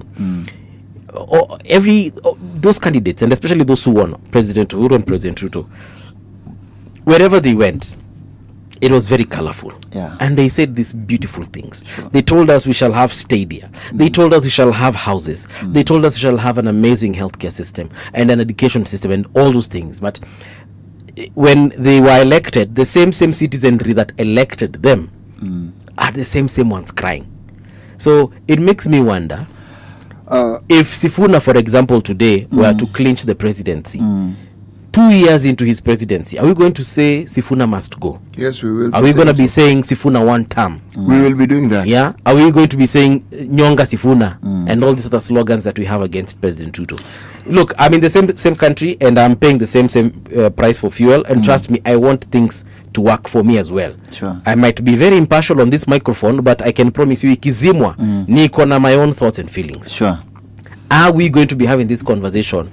That's why we say let's tag everyone along. And good thing is that Sifuna has not been blinded by the let me say embracement that he has had from Kenyans. He has always been sober, and he has always told everyone that even when I'm not there, there shall be another SD in ODM. I was not born to be an SD in ODM. Still, in Linda Mwananchi, he was not born to be maybe the only president. We want every other Kenyan to have that mentality. If it's DCP, you should not chest thump. You should not chest thump. You should not be have come with 5 million votes. You have 2 million votes. That one for DCP don't even itakuwa hivyo, whether you like it or not. It's okay. But Kenyans are awake. Yes. And Kenyans know what they want. Because if they force things to go that way, they shall be the ones to blame for the pain that Kenyans shall go through after 2027 August election. Okay. We just want everyone to be as humble and as accommodative as Sifuna. Because for me, Sifuna has just known me this year.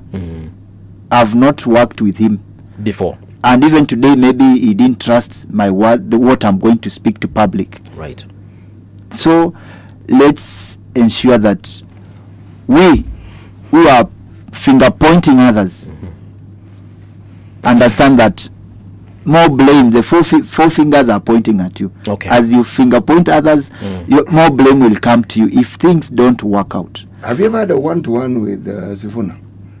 Talk to him about these ideas that he has and what he stands for. You? Yes. You see, if we leave the politics aside, the optics of it. Yeah. Because the optics will engage you, and it will likely deprive you of focusing on the very thing that is germane. Yeah. What do we do about our economy? Yes. What do we do about stimulating this economy?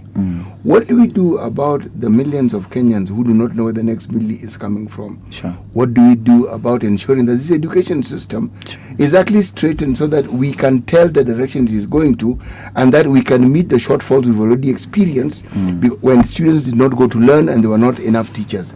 What do we do with security? Today we're reading that the government is trying to, they've understood they're streamlining the police service. Issues that concern the citizenry and makes their lives better. Because everything I hear has nothing to do with what I've just said. Sure. Nothing. It is politics. This, I stand with this, I support this. Said, yes, we've seen. There is this discussion. Everything you're talking about has to do with what you think you can do better than the people who are in government. Sure. And the better is not how you can misappropriate money. Yeah. It's not how you can live opulently. It is not how you can be vague in explaining to Kenyans what it is that is happening. No. How are you planning to make our lives better? Let me ask you a different question. Who are Sifuna's advisors? No, that one I won't say. You know them? Can't know all of them. The reason why I ask that question, you're as good as your advisors. Yeah. It's not really complicated. Okay? Yeah. And the people who will own you. Yeah. The backyard that he comes from, the ethnic and cultural community he comes from, will own him. Yeah. Okay? Sure. That is Young people will own him. Yeah. Okay? Those who want change will own him. The advisors stabilize you and keep you sober. Chief, these positions of high authority confuse anybody and everybody. Sifuna is not an exception. Yeah. I'm asking the question, if he were elected, how do we know he's going to remain sober? Actually, someone asking here, it's not asking but saying, Job Cole is saying, my friends, even if we elect Sifuna today, after a few months, bro, it will be Sifuna must go and Ruto must come. Majok is asking. I love Majok. He has been following. Majok is very active. And he speaks his mind. Sure. Yes. Majok is saying, how will the country deal with consequences of failing to honor its sovereign debt? Can you ask the guest and by extension Jimmy when you meet him? I think even Jimmy knows about it. He explained, because we might fall under some sanctions, and that is obvious. We should be ready to bear the consequences. Allow me to help you here, because I have listened to Jimmy talk on this thing for a long time. Yeah. And I've read the things that have been spoken of. Yeah. For something to become a sovereign debt, it must be money that is borrowed within the laws of the country. Yeah. We borrow externally. We borrow as a government domestically for development. Okay? Sure. If money is borrowed in the era of a certain presidency, and we do not see where that money has gone to with direct reference to development, sure, that is money that in all honesty we have no obligation to pay. That's exactly, number one. Yeah. Number two, we have limits within which we can borrow. Now those limits within which we can borrow are stipulated, and they can be changed, increased or decreased by Parliament. If Parliament has not approved it and you've proceeded to borrow beyond it, you've broken our own laws. We, the sovereign, have no business paying that money, because that money was not borrowed with our consent as it should have been. So it is there are complications in actualizing it, but in understanding it, it is not complicated. Very fast, because now we have literally 2 minutes. Yeah. On the issue of the finance bill, umeweza kuipitia, what do you think about it? On the issue of finance bill, I think I'm going to speak from the young people perspective, because they are most affected. When you talk of increasing the rent tax, when you talk of imposing taxes on digital and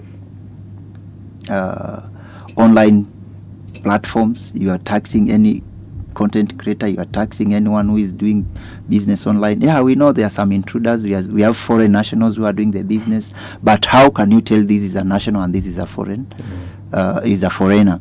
Again, the taxes still touching the fuel. You know, it is a bill, and it will be a bill. It will be a finance bill that is even going to make already burdened Kenyans more burdened. Okay. And I know Kenyans are ready to allow it to go through because they have a date with their destiny in August. We next year. We just want them, as they pass the finance bill, to give us an opportunity to do our anniversary on June 25th. We do our anniversary, we commemorate our fallen heroes who were called terrorists, who were called thugs, and died as a result of, I may call it a decree, that shoot to kill, shoot the leg. Yeah. So that gave birth to a movement called One Leg. Yeah. People are ready to walk on one leg to the ballot and to do that one important thing. Yes. That is to vote Ruto out. Anyway, thank you for hosting me. And it's so sad that I was ready to meet a new friend from UDA. I've never met him. I was ready, and also engage him to get the thoughts of young people that are aligning to that movement, to that party, because it's the party that has killed more than any other government within a short time. Is that really true? He has put there within a short time. Within a short time. If I were to ask for the numbers, would you be able to give them to me? The numbers that we know are different from the numbers that are issued by Kenya Human Rights Commission. And we do not want to, because no one could tell how many bodies were in quarry the other day. And that case has been forgotten. Okay. No one can tell. Even today we have families that have never had even an opportunity to bury their loved ones because they were disappeared. Now it's 2 years down the line. Can they just have mercy and even reveal the remains where they are? And because we know they are killers, they might have killed them. Felix, I want to thank you also for just making time. This is the second time you've come to Radio Generation. And I'm grateful. Karibu sana. Asante. Yeah, we look forward to more engagements such as this one. Thank you, sir. All right. Okay. Do stand by, because in the next hour, we want to talk about democracy and the fight for freedom in Africa. We're going to be hosting the convener, Economic Freedom Fighters Youth Command, Thulumela sub-region in Limpopo. He's called Nethanonda Blessing, all the way from South Africa. Don't go too far. We will be right back.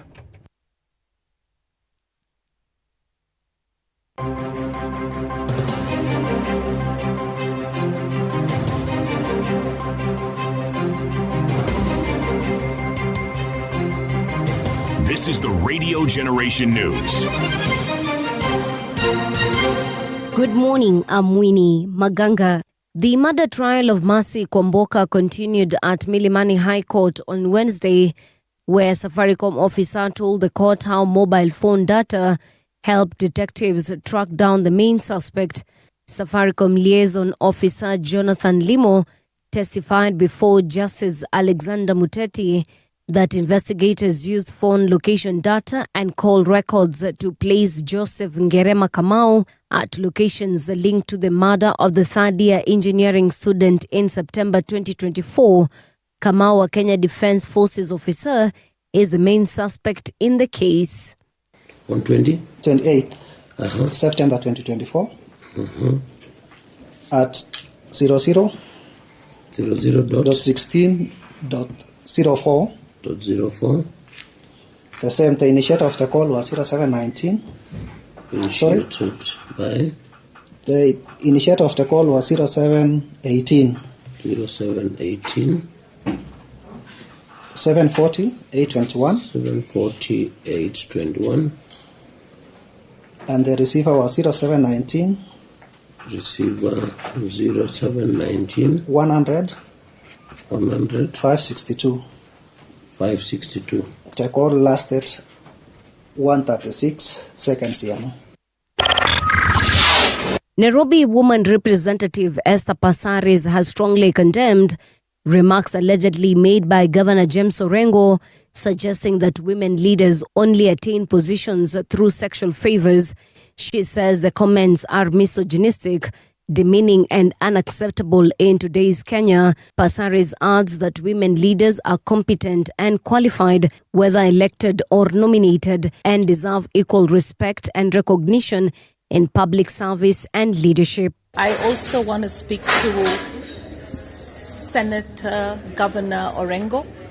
I heard the comments he made on Wanga. That was so disgusting. I lack words. But the fact is, he has to realize not all women get to the top by removing their knickers. Kushan Mushiri, chair of the Association of Matatu Transport Owners, says poor communication with the government led to threats of nationwide fuel strike.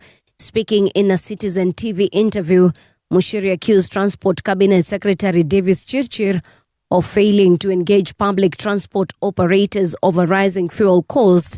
He says repeated attempts to reach the Transport Ministry were unsuccessful, forcing operators to seek help from other government officials. This is the first time in all the years that I've been the CEO of the Federation, and since I joined the association, that would be in 2018, that we've had a Minister of Transport who doesn't meet the transport stakeholders. We've been there with the ministers of transport during the Uhuru regime. We've had the CS Murkomen, who was with us at any given point and would call us, and he was even ahead of us in some of the issues. We would even ask him if he's part of the Matatu PSV industry. Former Cuban leader Raul Castro has been charged in the United States over the 1996 downing of 2 civilian planes between Cuba and Florida. Prosecutors accuse Castro and 5 others of conspiracy to kill U.S. nationals after aircraft belonging to the Cuban-American group Brothers to the Rescue were shot down, killing 4 people, including 3 Americans. At the time of the incident, Raul Castro was Cuba's head of the armed forces. He's 94 years old and has long faced international criticism over the case. And that's the truth on Radio Generation. Good morning. I'm Winnie Maganga. The views and opinions expressed on this program are those of the guests and do not necessarily reflect the views of Radio Generation. Radio Generation assumes no responsibility or liability for the interviewee's views. This is Radio Generation. In the beginning, there was morning radio. But now there is Radio Generation's The People's Breakfast, curious and bold, getting facts from the shadows. That's what it is. Now, as the city wakes and secrets stir, a bright new voice shines. The People's Breakfast, your morning, your voice, your journey. Good morning. Good morning, my neighbor. Welcome to the home of hard truths and bold insights, Radio Generation. A very good morning to you. 7 minutes past 9 o'clock. How are you doing? I hope wherever you are doing great. It's the last hour, but as usual, we promise the last hour is usually the best. My name is Mungala Mbuvian. This is the People's Breakfast on 88.8 FM, Nairobi, 90.7, Mombasa, and 89.5 in Garissa. City Muga is still in the studio. City, once again, a very good morning to you. Morning to you, Paul. Mimi niko salama. Very enlightened by some of the things that we've spoken of here, the realities and the truths that we are currently facing. And perhaps the more we have these kinds of conversations, the more we will know where we are supposed to be going. Salamu zimfikia. There's someone who has texted here, and then I think I have either lost his message. Mika Odido is asking, is it fair for landlords to pay only 7.5% tax while others pay 30% tax? Okay. All right. Is it fair? 7.5% tax. I mean, what determines tax really? Which tax are you referring to? I think this is the rent tax or landlord tax or whatever tax it's called.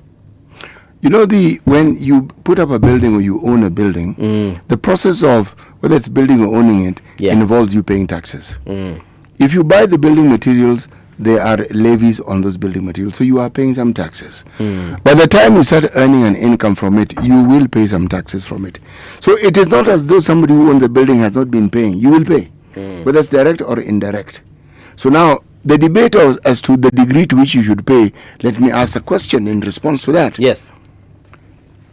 What are we talking about? And this tax we are speaking of, what specifically is it? Yeah.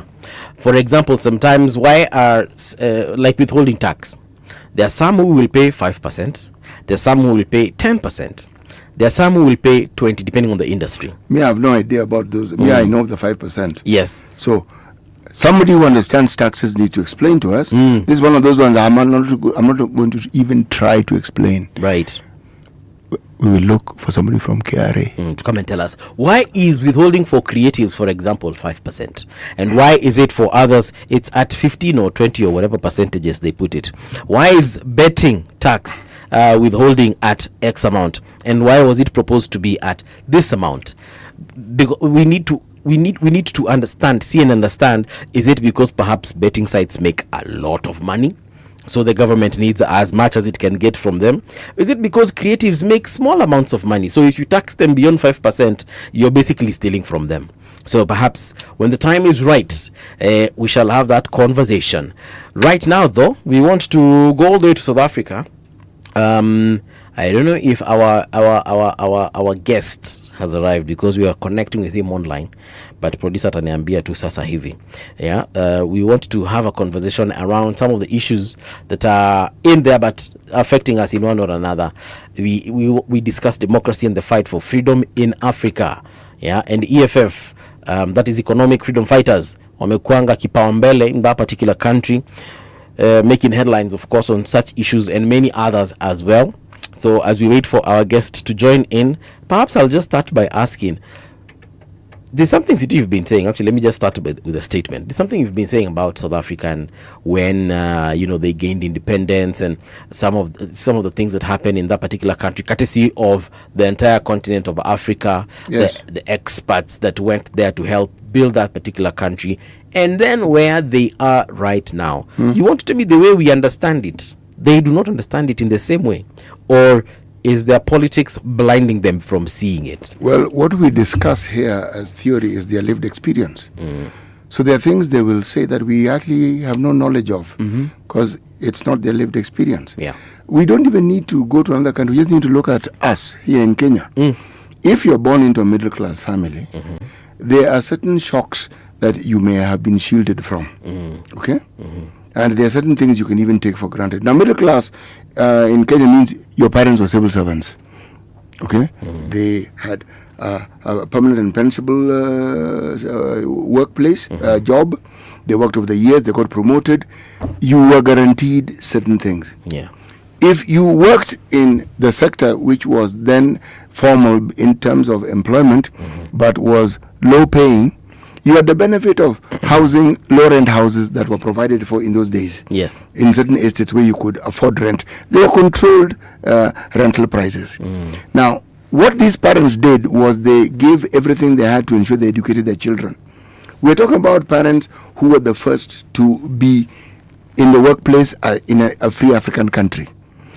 They worked to make sure their children got education. Now, those children then later populated the workforce, and they were more educated than their parents. The far majority were far more educated than their parents.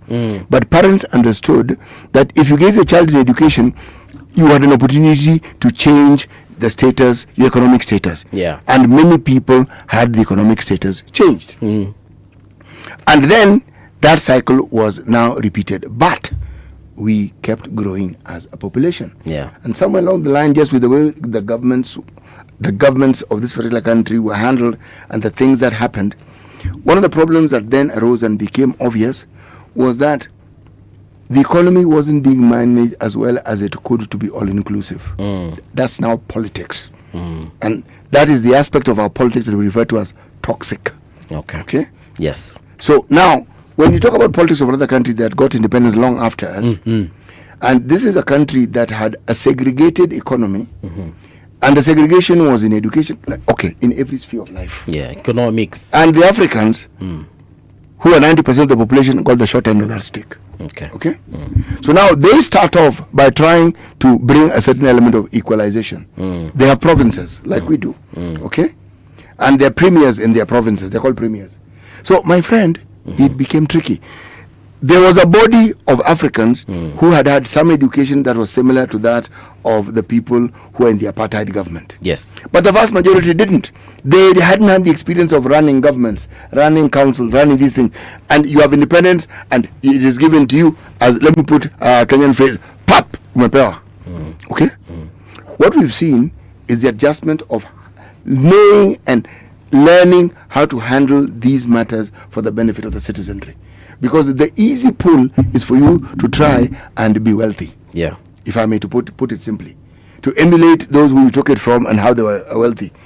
Now, if there are struggles, they are manifested in the political parties that we've seen in South Africa. We have seen in the rhetoric of people in these political parties. We've seen shifts in political parties. We've seen the one thing that was thought impossible, that is ANC not having the power that they had from independence until recently, to the point where they now have to form a coalition in order to form government.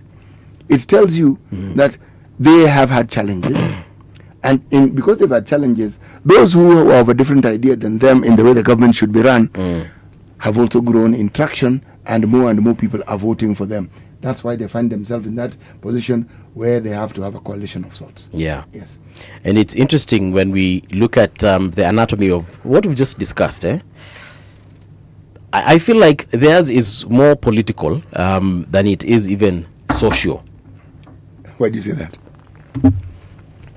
I feel like it's politically driven, and their politicians are not doing enough to ensure that these guys understand where exactly it is that they are. Yeah. There's a video I saw just the other day. It was doing rounds of this gentleman who was going to neighborhoods where he felt like, had foreigners, and he would stop the foreigners. I don't know how he recognized them, but he would stop them, and he would tell them, "Yo, bro, what are you doing here?" And the person would tell him, like, there's one who told him, "Me, I am a cook." And he was like, "Do you think in this entire country of I don't know how many millions, we do not have, South Africans who can cook?" And the guy said, "Okay, I mean, I know you have." So he was like, "Yeah, so we don't need cooks. If there's something else, perhaps you can do that we cannot do, by all means do it. But cooks, my friend, we can." And I was like, "Okay." And he was being very polite. So I think those guys were given anyway some deadline of sorts, 30th June, I believe. Na akaambiwa by 30th June, mujipange. Kama ni assets, sell. If it's family you have, organize how they'll go back home, because it's like he was telling them after 30th of June, my friend, things are gonna be tight. Yeah, so that's a conversation I am looking forward to have, because my guy. Paul, understand, we haven't had that in our lived experience. Not really, not to that degree. But there was a time when minorities in this country were targeted. Okay. Around the time we were talking about multipartism, there were very, very, very heated, nefarious, toxic discussions around the Kenyan Indian community. Oh, hao ndio kuna pesa, hao ndio wengi. We morphed it. When we got to 2008, the entire country seemed to have targeted the Kikuyu. The 40 against 1. The narratives then were even more toxic than the earlier ones. Yeah. Okay? These things over time have become muted. Yeah. And so it doesn't mean people don't think it. It doesn't mean they don't talk about it in cloistered areas where people who think like you, come from where you come, talk about it. But it is not something that is talked about loudly. But that is the reason why we even formed the NCIC. That is the reason why we even legislated certain things that cannot, must not, should not be done. That's why the advent of hate speech came in. Because profiling was normal. We forgot what it led to in the year 2008. We forgot. We forgot. Okay? So, when you look at the experience of a country, one must understand the trajectory and begin the history. If you study the history of South Africa, I studied it in school, you will find that it doesn't affect the country we know as South Africa. If you're talking about Lesotho, you're talking about Swaziland, you're talking about Zimbabwe, and the countries around there, you're talking about Zambia, you're talking about Malawi, you're talking about all those countries that are around there, you're talking about Namibia, their histories are intertwined. Okay. No country more so than Zimbabwe. Zimbabwe has two main communities. And one who are fewer in number, have direct and are not cousins. These are brothers to a direct community in South Africa, the Zulu. Okay, so you cannot talk about one country without talking about the history of the countries that are around them. Okay, we in Kenya have a similar history, but ours goes beyond just South Africa. It goes to the turmoil that countries in East Africa have had. Okay, because apart from Tanzania and Kenya, every other East African country and even Eastern Central has had a problem. So they had a choice. You either go to Tanzania or you come to Kenya. Okay. We had the, should we say, the privilege of hosting very many people in who had no option but to leave their countries. Yeah. Okay. And so the refugees who have come to this country, we talk about Dadaab camp and we talk about, let me get regional. You talk about refugee camps in Northeastern Province, refugee camps in the areas of Turkana County. Okay? Proximity to the country where many of these refugees came from. But the population of people in these refugee camps is not just from those two regions. We have refugees from all over the continent. Literally. All over the continent. So, it tells you that when you look at the history of a country, you want to understand that the role they have played. Now, because we played host to so many countries, and we don't have a very high level of toxicity against foreigners. We, in this country, we don't. People say things, but toxicity is when it is the norm, and it gets to a point where we now call it xenophobia. Okay? Xenophobia cannot be looked at without understanding how it is that those foreigners have conducted themselves in the countries where they have lived. I want us to invite our guest now, who's currently live all the way from SA. He's the convener Economic Freedom Fighters Youth Command, Thulumela Sub-Region in Limpopo. The conversation is democracy and the fight for freedom in Africa. Blessings, sorry, can you hear me? Okay. Yes, I can hear you. Can you hear me? All right. Yes, I can hear you. Thank you so much for joining us this morning. No problem. First and foremost, I know that it's about 8:21 a.m. Sorry? I'm saying it's about 8:21 in the a.m. where you are right now. Yes. All right. First things first, let me just say thank you for joining us, for taking your time to have a conversation with us. And I'll go straight into our the first question that I have for you. As far as democracy is concerned and the fight for freedom in Africa, from your perspective, how would you define that? How would you define democracy and freedom for Africa? Blessing, can you hear me? Yes, you were breaking. Can you repeat? I'm asking you your definition for freedom and democracy for Africa. How would you define it? I can define the democracy in Africa. Like, by the way, in Africa, we don't have a democracy. We can't say we have a definition of democracy in Africa, because in Africa at this juncture we don't have a democracy. We have a democracy or a freedom to move, but the freedom which we have is limited. So generally we don't have freedom in Africa, because we're still having a country where there are still fights and stuff. So in Africa, we don't have that. So we can't have a definition of something which we don't have. We can't say we have freedom while we know we don't have freedom. We can't say we have democracy while we know we don't have such. We can't say we have a democracy if there are still children in Nigeria, if they are still dying by hunger every day.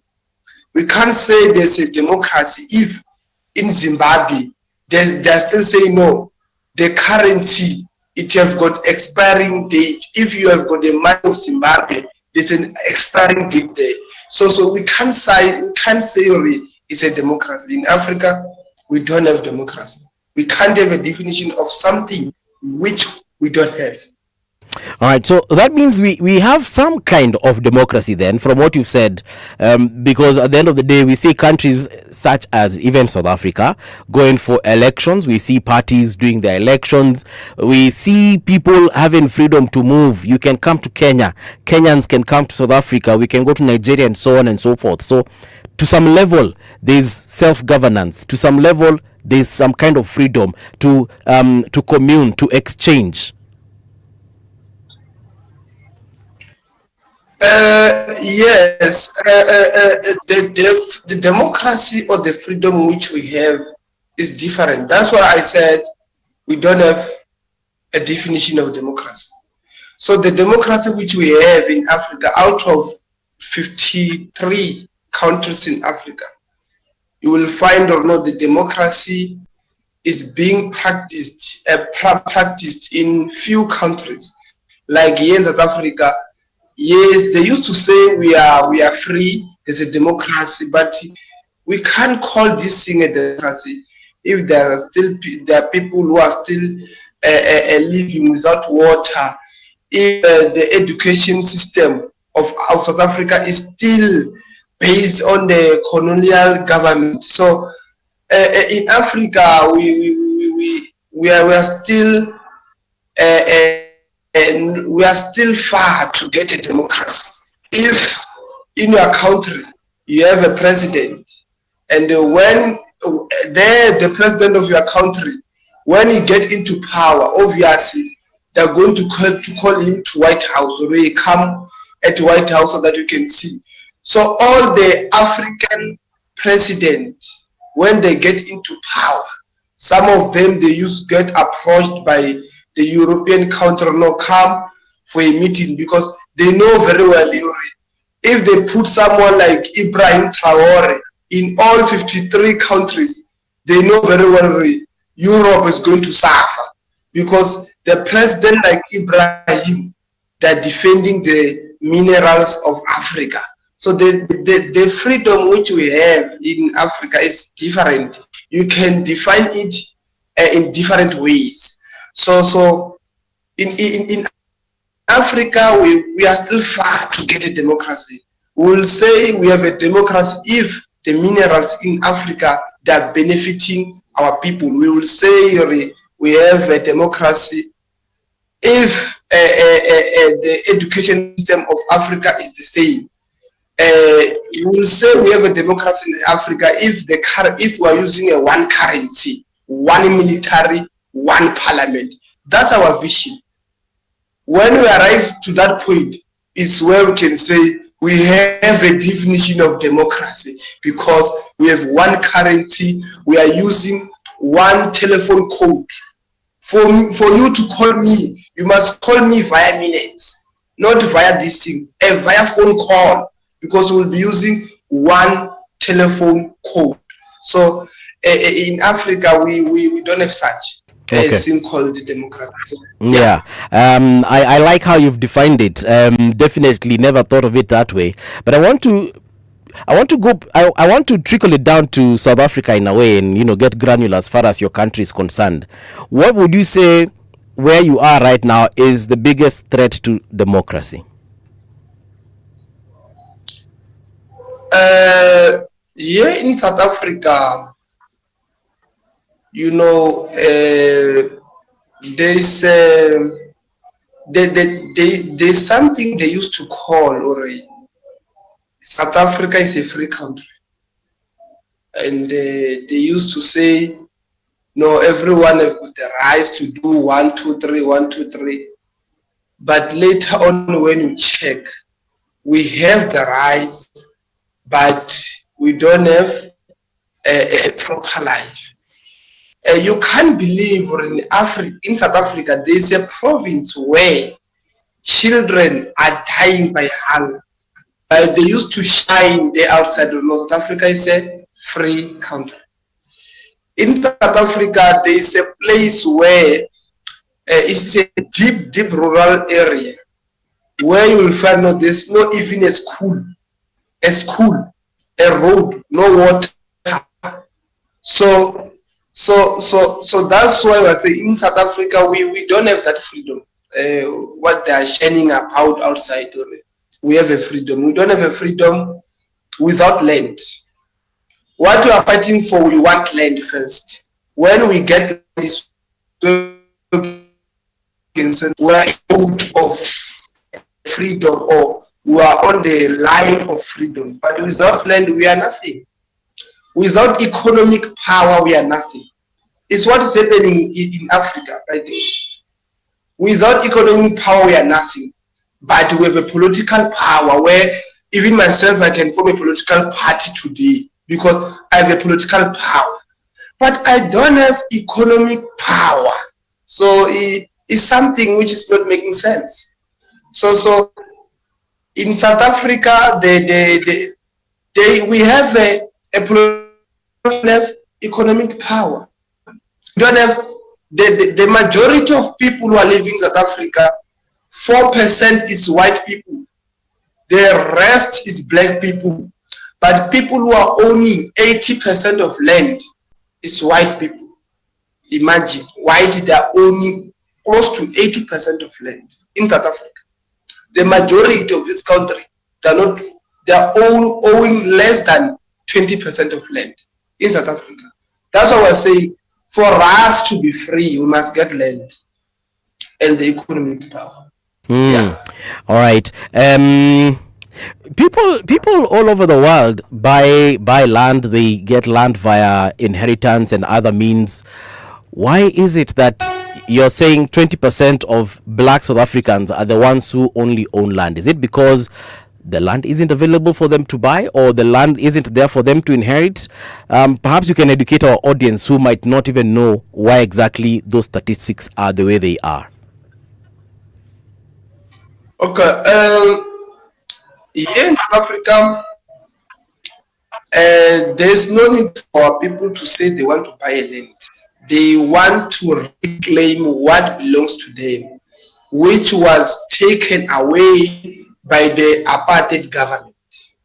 So the statistic which was done to say the 80% of land of South Africa is being owned by white people, they saw it.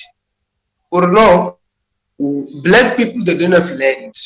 So in parliament, there is a section, it's section 25 of the constitution, which we are trying to push it. No, we want the expropriation of land without compensation for equal redistribution. We want the land to return back to its rightful owners. So people of South Africa, they are not claiming something which they don't know.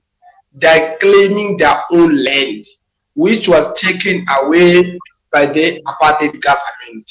So that's the fight. So for now, we want the parliament to amend section 25 of the constitution, which is going to expropriate land without compensation.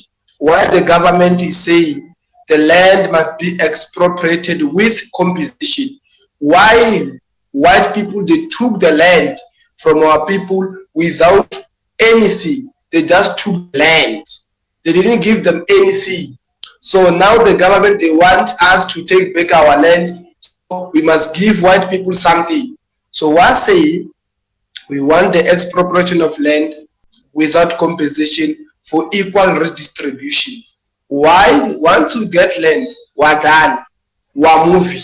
So that is the status so far. So the statistic was done properly. They checked everything or no. Majority of people who are in the farming industry and stuff, it's white people because they have land. They took our land. So we want our land back so that ourselves we can work the land. All right. City Buga, my co-host, kindly chime in on this. Blessings. Thank you very much for honoring the invitation to speak with us. I have been listening keenly. I am a keen student of the history of your country, but I'd like you to inform our audience why it is that the party that you belong to was formed and what it is that the vision of that party is. I didn't hear you properly. You are fine. Can you come close to the mic? All right, can you hear me now, Blessing? Yes, I can hear you. Yes, I was saying, I thank you first of all for honoring the invitation to speak with us. I have a very keen interest in the history of your country up to the present, and I study it. And I asked the question, which is the first of a series of questions I would like to ask. The political party you belong to, why was it formed and what is its vision? Okay, I heard your question. You are saying the vision of political party which I'm in right now. Yeah, that is EFF. What is the political ideology? Okay, the vision of the EFF is simple. In the EFF, we have something called 7 cardinal pillars. So the first cardinal pillar of the EFF is the expropriation of land without compensation. That's our first vision. Once our people get back their land, it's fine. We are going to be fine as the EFF. Once Africa become one, we're going to be fine. That's why in South Africa, let me share you, let me brief you something. In South Africa, we have more than 500 political parties that are registered with the. So out of all those parties, half of them, they were formed to fight with the EFF. They were funded by white people to fight with the EFF because in South Africa, we are not even afraid to say we want one Africa with one currency.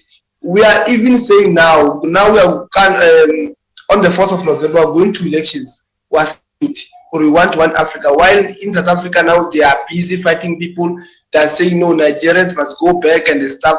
We are defending our brothers. Even if we are going to elections, we used to tell our brothers here, no, we don't want a xenophobic vote. For me to love you, it doesn't mean I must hate Zimbabwe. I must love them. If you want to vote for the EFF, go and vote for us while you understand the mission, the vision of the EFF. In South Africa, they defined the EFF as a party of foreigners. So, but we are surviving. So that's one of our mission. No, we want the United States of Africa with one currency, one president, one parliament, and one educational system. And we must use one telephone code. So the EFF in South Africa is pushed by all means. We are pushing, especially in Parliament. We have already pushed the issue of the current president, the issue of dollars. Or no, he hides some dollars in the sofas and stuff. We push the matter. We are pushing the matter of expropriation of land. We are pushing the matter of IEC to register young people automatically once they get their IDs. So the mission, the vision of the EFF is clear and straightforward. Everyone can see land, economic power, the United States of Africa. That's why we have EFF in other countries of Africa. We have EFF in Zimbabwe, Lesotho, and in other countries. So the mission of the EFF is straightforward. We want our land. We want the United States of Africa. We want the economic power. They must stop this thing of tenders. We want the free and equality education. That's the mission of the EFF. Interesting. On that issue of xenophobia, because you're aware what is being said out there on international media, on social media as well. We have seen clips of even people being roughed up in the streets of South Africa.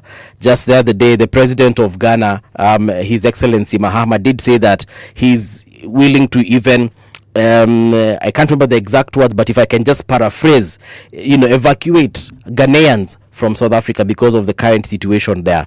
Maybe you can just give us an overview or a vantage point from where you are, how the situation is as far as the relationship between foreigners and the general population of South Africa is concerned, the citizens of South Africa.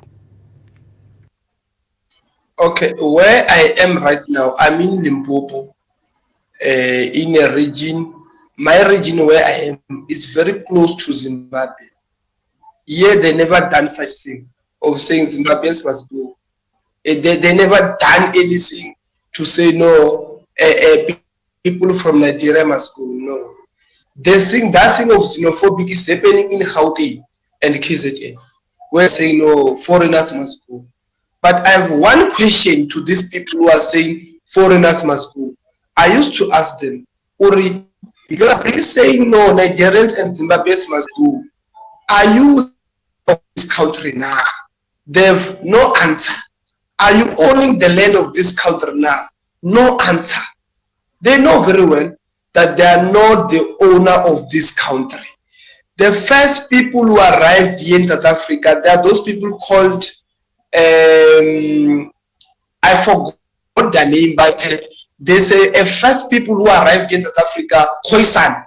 The Khoisan group is the first group that arrived in South Africa before 1652. So the current situation of people who are saying, no, Zimbabweans, Nigerians must go, I put it.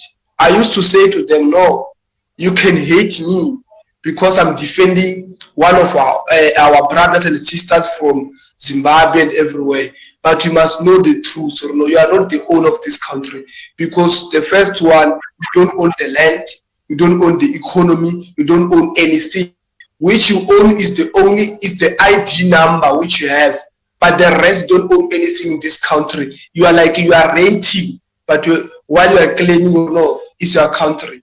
The history, when you tell them about the history, no, half of South African people that are coming from Zimbabwe, Malawi, and Kenya, they're not believing the history, but they know, or no, they are not the owner of this country. If you have the idea of this country, they recognize you, no, you are a South African.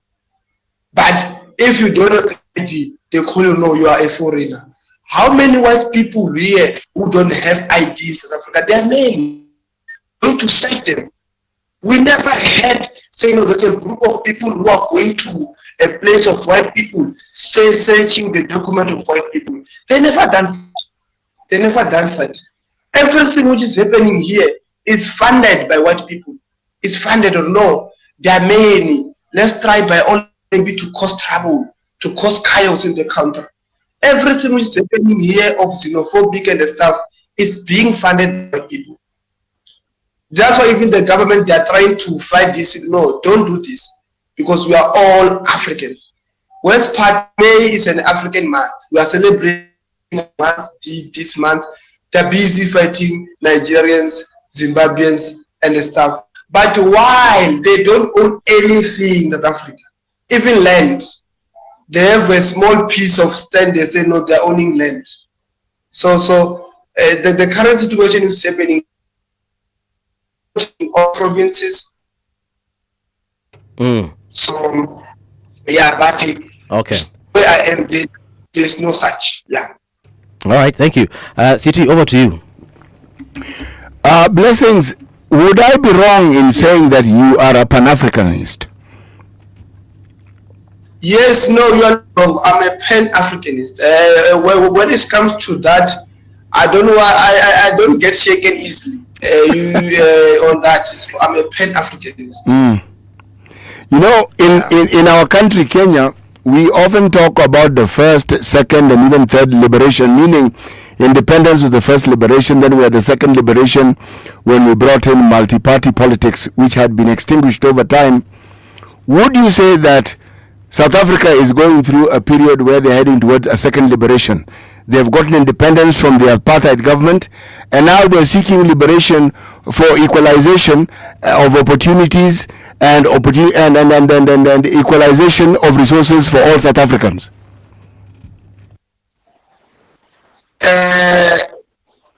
South Africa so far is not really ready for anything. South Africa, to the current situation of this country, even a blind person can feel this, yet there's no direction. So South Africa, there's no direction. I'm telling you, how come we have a government being led by one political party since 1994 until now. There's no direction. There's no direction here. There's nothing much we can say about this country. You mean corruption? Yes, on that the number one. We can say something about that. But it comes to something related to take South African to something. There's no such. There's no such in South Africa. There's no such. Yeah. Blessing, I don't know if you know this, but do you know how many Africans aspire to come to South Africa? I doubt in Kenya you would meet a family that doesn't have either a friend or a family member who is in South Africa. And South Africa for a very long time has been like the Europe of Africa because of what we believe or we think we know about that particular land. But you're saying that for a very long time there is no direction. That's a little bit of a conflict for the people, especially those who've left their African countries to come and work there, to come and have families there, own businesses there, and so on and so forth. If I can ask you this, do you think foreigners have contributed in one way or another to the development and the economic success of South Africa? I can say a big yes. A big yes. Okay.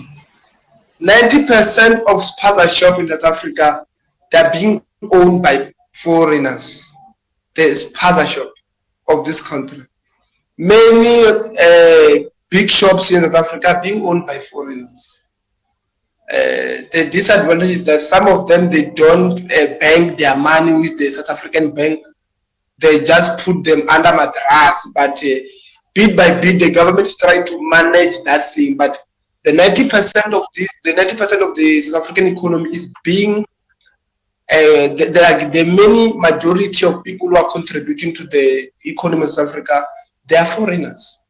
Spaza shops and stuff, they're being owned by foreigners. So the economy of South Africa is where it is because of foreigners. They have spaza shop and stuff. Some of them, they are paying tax and stuff. So yeah, the economy of South Africa is they are half of foreigners. They are contributing to the economy. The half of South Africans, they are also contributing to the economy, because when we are saying the foreigners, we are including white people. We are including white people because in Africa there was no white person before. So anything related to white is foreign. So even white people, they are contributing. In Africa, there was no something called Anglo-America. So it's a foreign company. So they are also contributing. So yeah, the economy of South Africa is being, it's like a team. Half of foreigners, half of South Africans, all of us were contributing to the economy of South Africa. Yeah. As we move towards even the world being, because it's been said for a very long time now that the world is now global. We are a global village. For example, in Kenya, we have a lot of Indian companies here. Manufacturing companies also owned by Indians who've been in Kenya, so they are more or less Kenyan Indians. We also have hospitals that are owned by Persians. We're talking about even Egyptians have hospitals here in Kenya, and I'm sure they also have in other places of East Africa. And we can go on and talk about the industries and the other kinds of businesses that are owned by foreigners around the East African region. What I believe has happened is Kenyans have learned how to integrate with these particular individuals and perhaps in their own way achieve some level of economic freedom.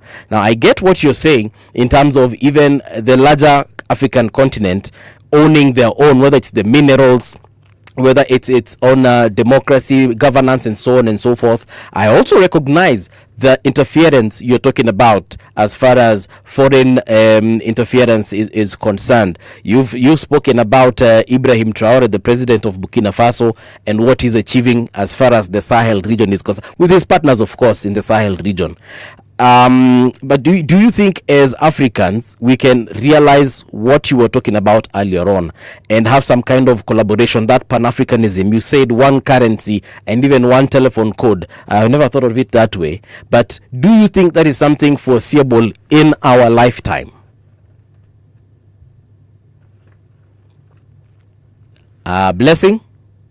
All right. We might have lost him there, but we'll try and reconnect. But City, I'll throw that question to you. Yes, it is. Do you think it's achievable in our lifetime? I am a dreamer myself, and I know it is achievable. You see, there is a oneness of mind that the forefathers who were there at independence understood and had. Many of them had the privilege of studying in foreign lands and in the countries of their colonizers. And there are things they had seen and witnessed. One which made them understand what they probably needed to do for their country. Yes. But the bigger problem was, how do you pull the rest of the country who didn't have their experience to understand what was being done? And to understand how it is that you would achieve the goal that you had set in motion. Yeah. Because the colonialist was not leaving you alone to do what you wanted. No. They still wanted a say in your life. They wanted to control your life. So it wasn't a walk in the park where you had the final say on everything that was happening. The truth is, you did not have the final say. Blessing is back. Blessing, sorry about that technical hitch, but welcome back. Yes. I don't know if you had my question. I was talking about, or rather I was asking, do you believe that the Pan-African spirit or that connection is achievable in our lifetime, whereby we have one currency, one president, one language? It's going to we're going to win. We're going to win. If you can see, there's a country, Burkina Faso, and there's a third country that are using a one currency. They are starting to join the mood. We are going to unite the African continent, and that's maybe of saying no, we can have a one president, but the issue of currency is going to happen very soon. We must use one currency. When I go to Zimbabwe, I must not I'm going to change the money. It must be one currency, and they must cancel this thing of borders, because there were no borders in Africa. In Europe, there are no borders, but here there are borders. So they must. We don't want borders in Africa. I must feel today I want to have a lunch in Kenya or somewhere without tailoring. I must have a border. We must have one document in Africa. If they say no, this is an African ID, we must have it, all of us. When you go to Nigeria, you will be having the card, so you know you are from South Africa. You are here for 1, 2, 3 for the sake of safety, and if something happened to you, so that they can trace you fast. So the vision of uniting Africa is going to happen very soon. We are going to start by a currency. When we are done with currency, we must go to that thing of telephone code. We must use a one telephone code in Africa, because they say this example, the population of China in 2020, it was 1.4 billion. The population of Africa, it was 1.3 billion. But China is a one country. China is a one country. One country with one president. Africa, 1.3 billion, 53 countries, 53 presidents. We are laughing in studio because you're absolutely right. I remember there's a time Julius Malema said that we need to even have one language, and he said Swahili is widely spoken in Africa. Yes. Let me ask you, how many languages can you speak, Blessing?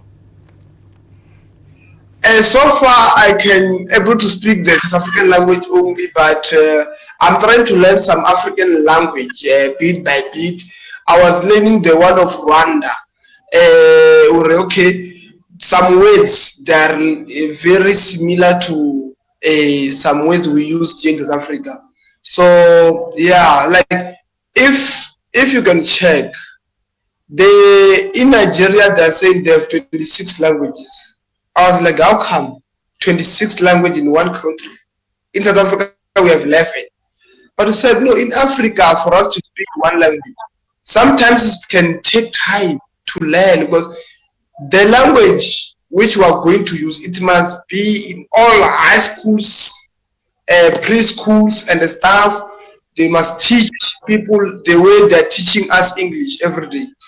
So in Africa, I believe we must have one language. For you to talk with me, you must use our language, because not English, because there was no English in Africa. But they just came up with this, and now we are using it. Yeah, even the technology is had by English only. Yeah, in Kenya we have 44 tribes. I don't know if you knew that. No, I was not even aware of 44 tribes in Africa. In South Africa, we have 11, because we have 11 official languages. Okay. But we are not happy with the government doing, because they are not recognizing the first people of South Africa, the Khoisan. That language is not there. It's not counted. It's not counted as official language. They are not taken serious. I never saw any political party expect the EFF talking about the Khoisan tribe. So we are not happy, because the government is excluding the real owners of this country, and they are recognizing something which is not making sure. You know, in our schools, we are widely taught South African history. Well, not a lot of it, but a significant amount of it. We are taught about even the Khoisan, as you mentioned them. I remember, if I remember well, it was the Khoi and the San who came together, mixed up, and then they became the Khoisan. That's the group you're talking about, right? Yes. Yeah, we've been taught a lot about Shaka Zulu, his lineage, his father, the mother, and how Shaka Zulu came to be Shaka Zulu, and so on and so forth. So there's a lot we learn about our African heritage, a little bit of what is happening also in Nigeria. We are taught about the tribes, whether it's the Yoruba, the Igbo, and so on and so forth. So I feel you when you say that we need to have that Pan-Africanism integrated perhaps even deeper into our education system, and that perhaps will help us achieve that economic freedom you're talking about, and that democratic political freedom, whatever we want to call it, to be achieved. But in terms of conversations, if our own countries, individual leaders within our territories can't even agree on some of the issues to do with, say, even governance, how do you think it will be, how easy or difficult do you think it's going to be to achieve that one united Africa?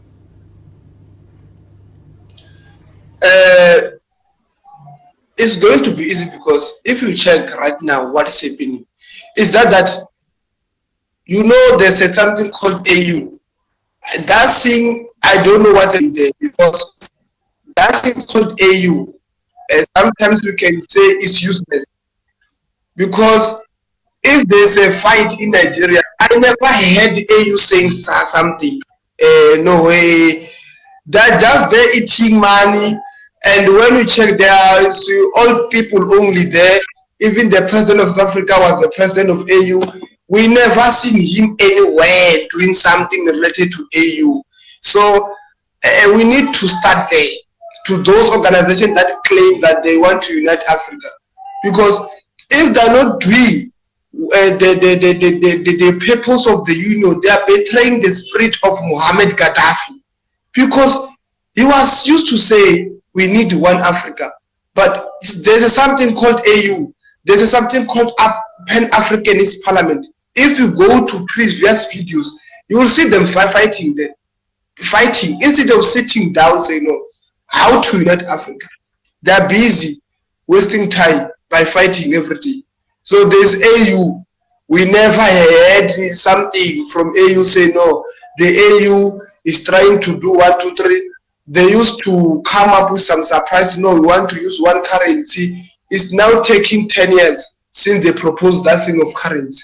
So where in other countries they can see, no, there's a need for us to use one currency as Africans, because in Africa, to be honest with you, the continent of Africa, we need to be united, because if we are united, the current poverty of Africa is going to shift to Europe, because there's no mine in America, there's no mine in Italy, there's no mine in France. So if we are united, we're going, the poverty which is happening in Africa is going straight to Europe, because in Africa there's no this thing of there's a gangster called Boko Haram and stuff. Go and make a research, you will find a person who is behind this thing is a white person, because and if you check the fight, they're fighting to take over the mine and stuff. Why they're not fighting for one currency or something related to unite the African continent? Whatever they're fighting for, you find is something related to money, because it's not themselves being funded by white people who go and cause trouble. Here in South Africa, there was some people here who were trying to form a Boko Haram. They got arrested within a week, because now that's why they are no longer funding this thing, or no, they must cause trouble. They are now funding political parties. Imagine 500 and something political parties in one country. 500 and something. So if you check those political parties, they're being funded by white people. So the idea of uniting Africa, we can go to that idea if we remove all those all people who are leading countries, like the president and stuff. You can't have a president we see in power for the past 30 years still leading, like Uganda. You can see Museveni is tired. He's tired. He can't even think for the future. He's tired. So you can see the current president of South Africa, the man is tired. The body is here, but the mind, the plan and the vision to take South Africa somewhere is gone. Zimbabwe, the man is tired. So we want a new blood to take this continent somewhere. If we can have a president like Ibrahim Traore in all 3 states of Africa, I'm telling you, the vision will come true. All right. Thank you so much, Blessing. I'm just going through the comments as far as our conversation is concerned, and a lot of the viewers are asking that you find time and come to Kenya and let's have this conversation. Let's have a very wide conversation, a broad conversation as far as this issue is concerned. But we thank you for your time and at such short notice for showing up and having this Discord, because I believe a lot has come. Some things I didn't know that you've very correctly highlighted and you've elaborated very well. I also want to say that when we're here in Kenya, we watch the youth of South Africa, and I can tell you we connect because we are both politically woke and we understand some of the struggles. They are very similar, and I believe that issue you said that we might be seeing a united Africa in our lifetime. I actually agree that it might be happening sooner than we think. CT, closing remarks. Blessing, thank you very, very much. We hope to have this conversation with you again. It's been enlightening, and our listeners, viewers, and those who watch us on the various social media channels have understood and have interacted with information that many of them did not have. Thank you very, very, very much. I say thank you very much, Nda. All right. Personal regards to the EFF family. We're looking forward to having a conversation. City, umesikia vinya watu wamesema? Venye huyu jamaa amesema. This brother has been explicit. Why do you think I kept quiet? I didn't want to interrupt this particular brother. Yeah. No. Kazi safi. Sana. Yeah. Limpopo is one of the many provinces in South Africa. And Limpopo is not as endowed. People know of Western Cape, they know of Eastern Cape, they know of Gauteng, they know of KwaZulu-Natal. Limpopo is not even known. Yeah. We only know of River Limpopo. Yes, you know the river, but understanding and knowing what it is that those people go, they're talking about a region that is predominantly agricultural. Right. Some of it hilly, some of it semi-arid. To understand what goes on there is to understand what we call in Kenya the Mwananchi, what South Africa is actually feeling. All right. This is why we say Kwaheri from the north of Limpopo, south of the Sahara, and west of River Niger. Or is it east? East of River Niger. See you tomorrow, bright and early.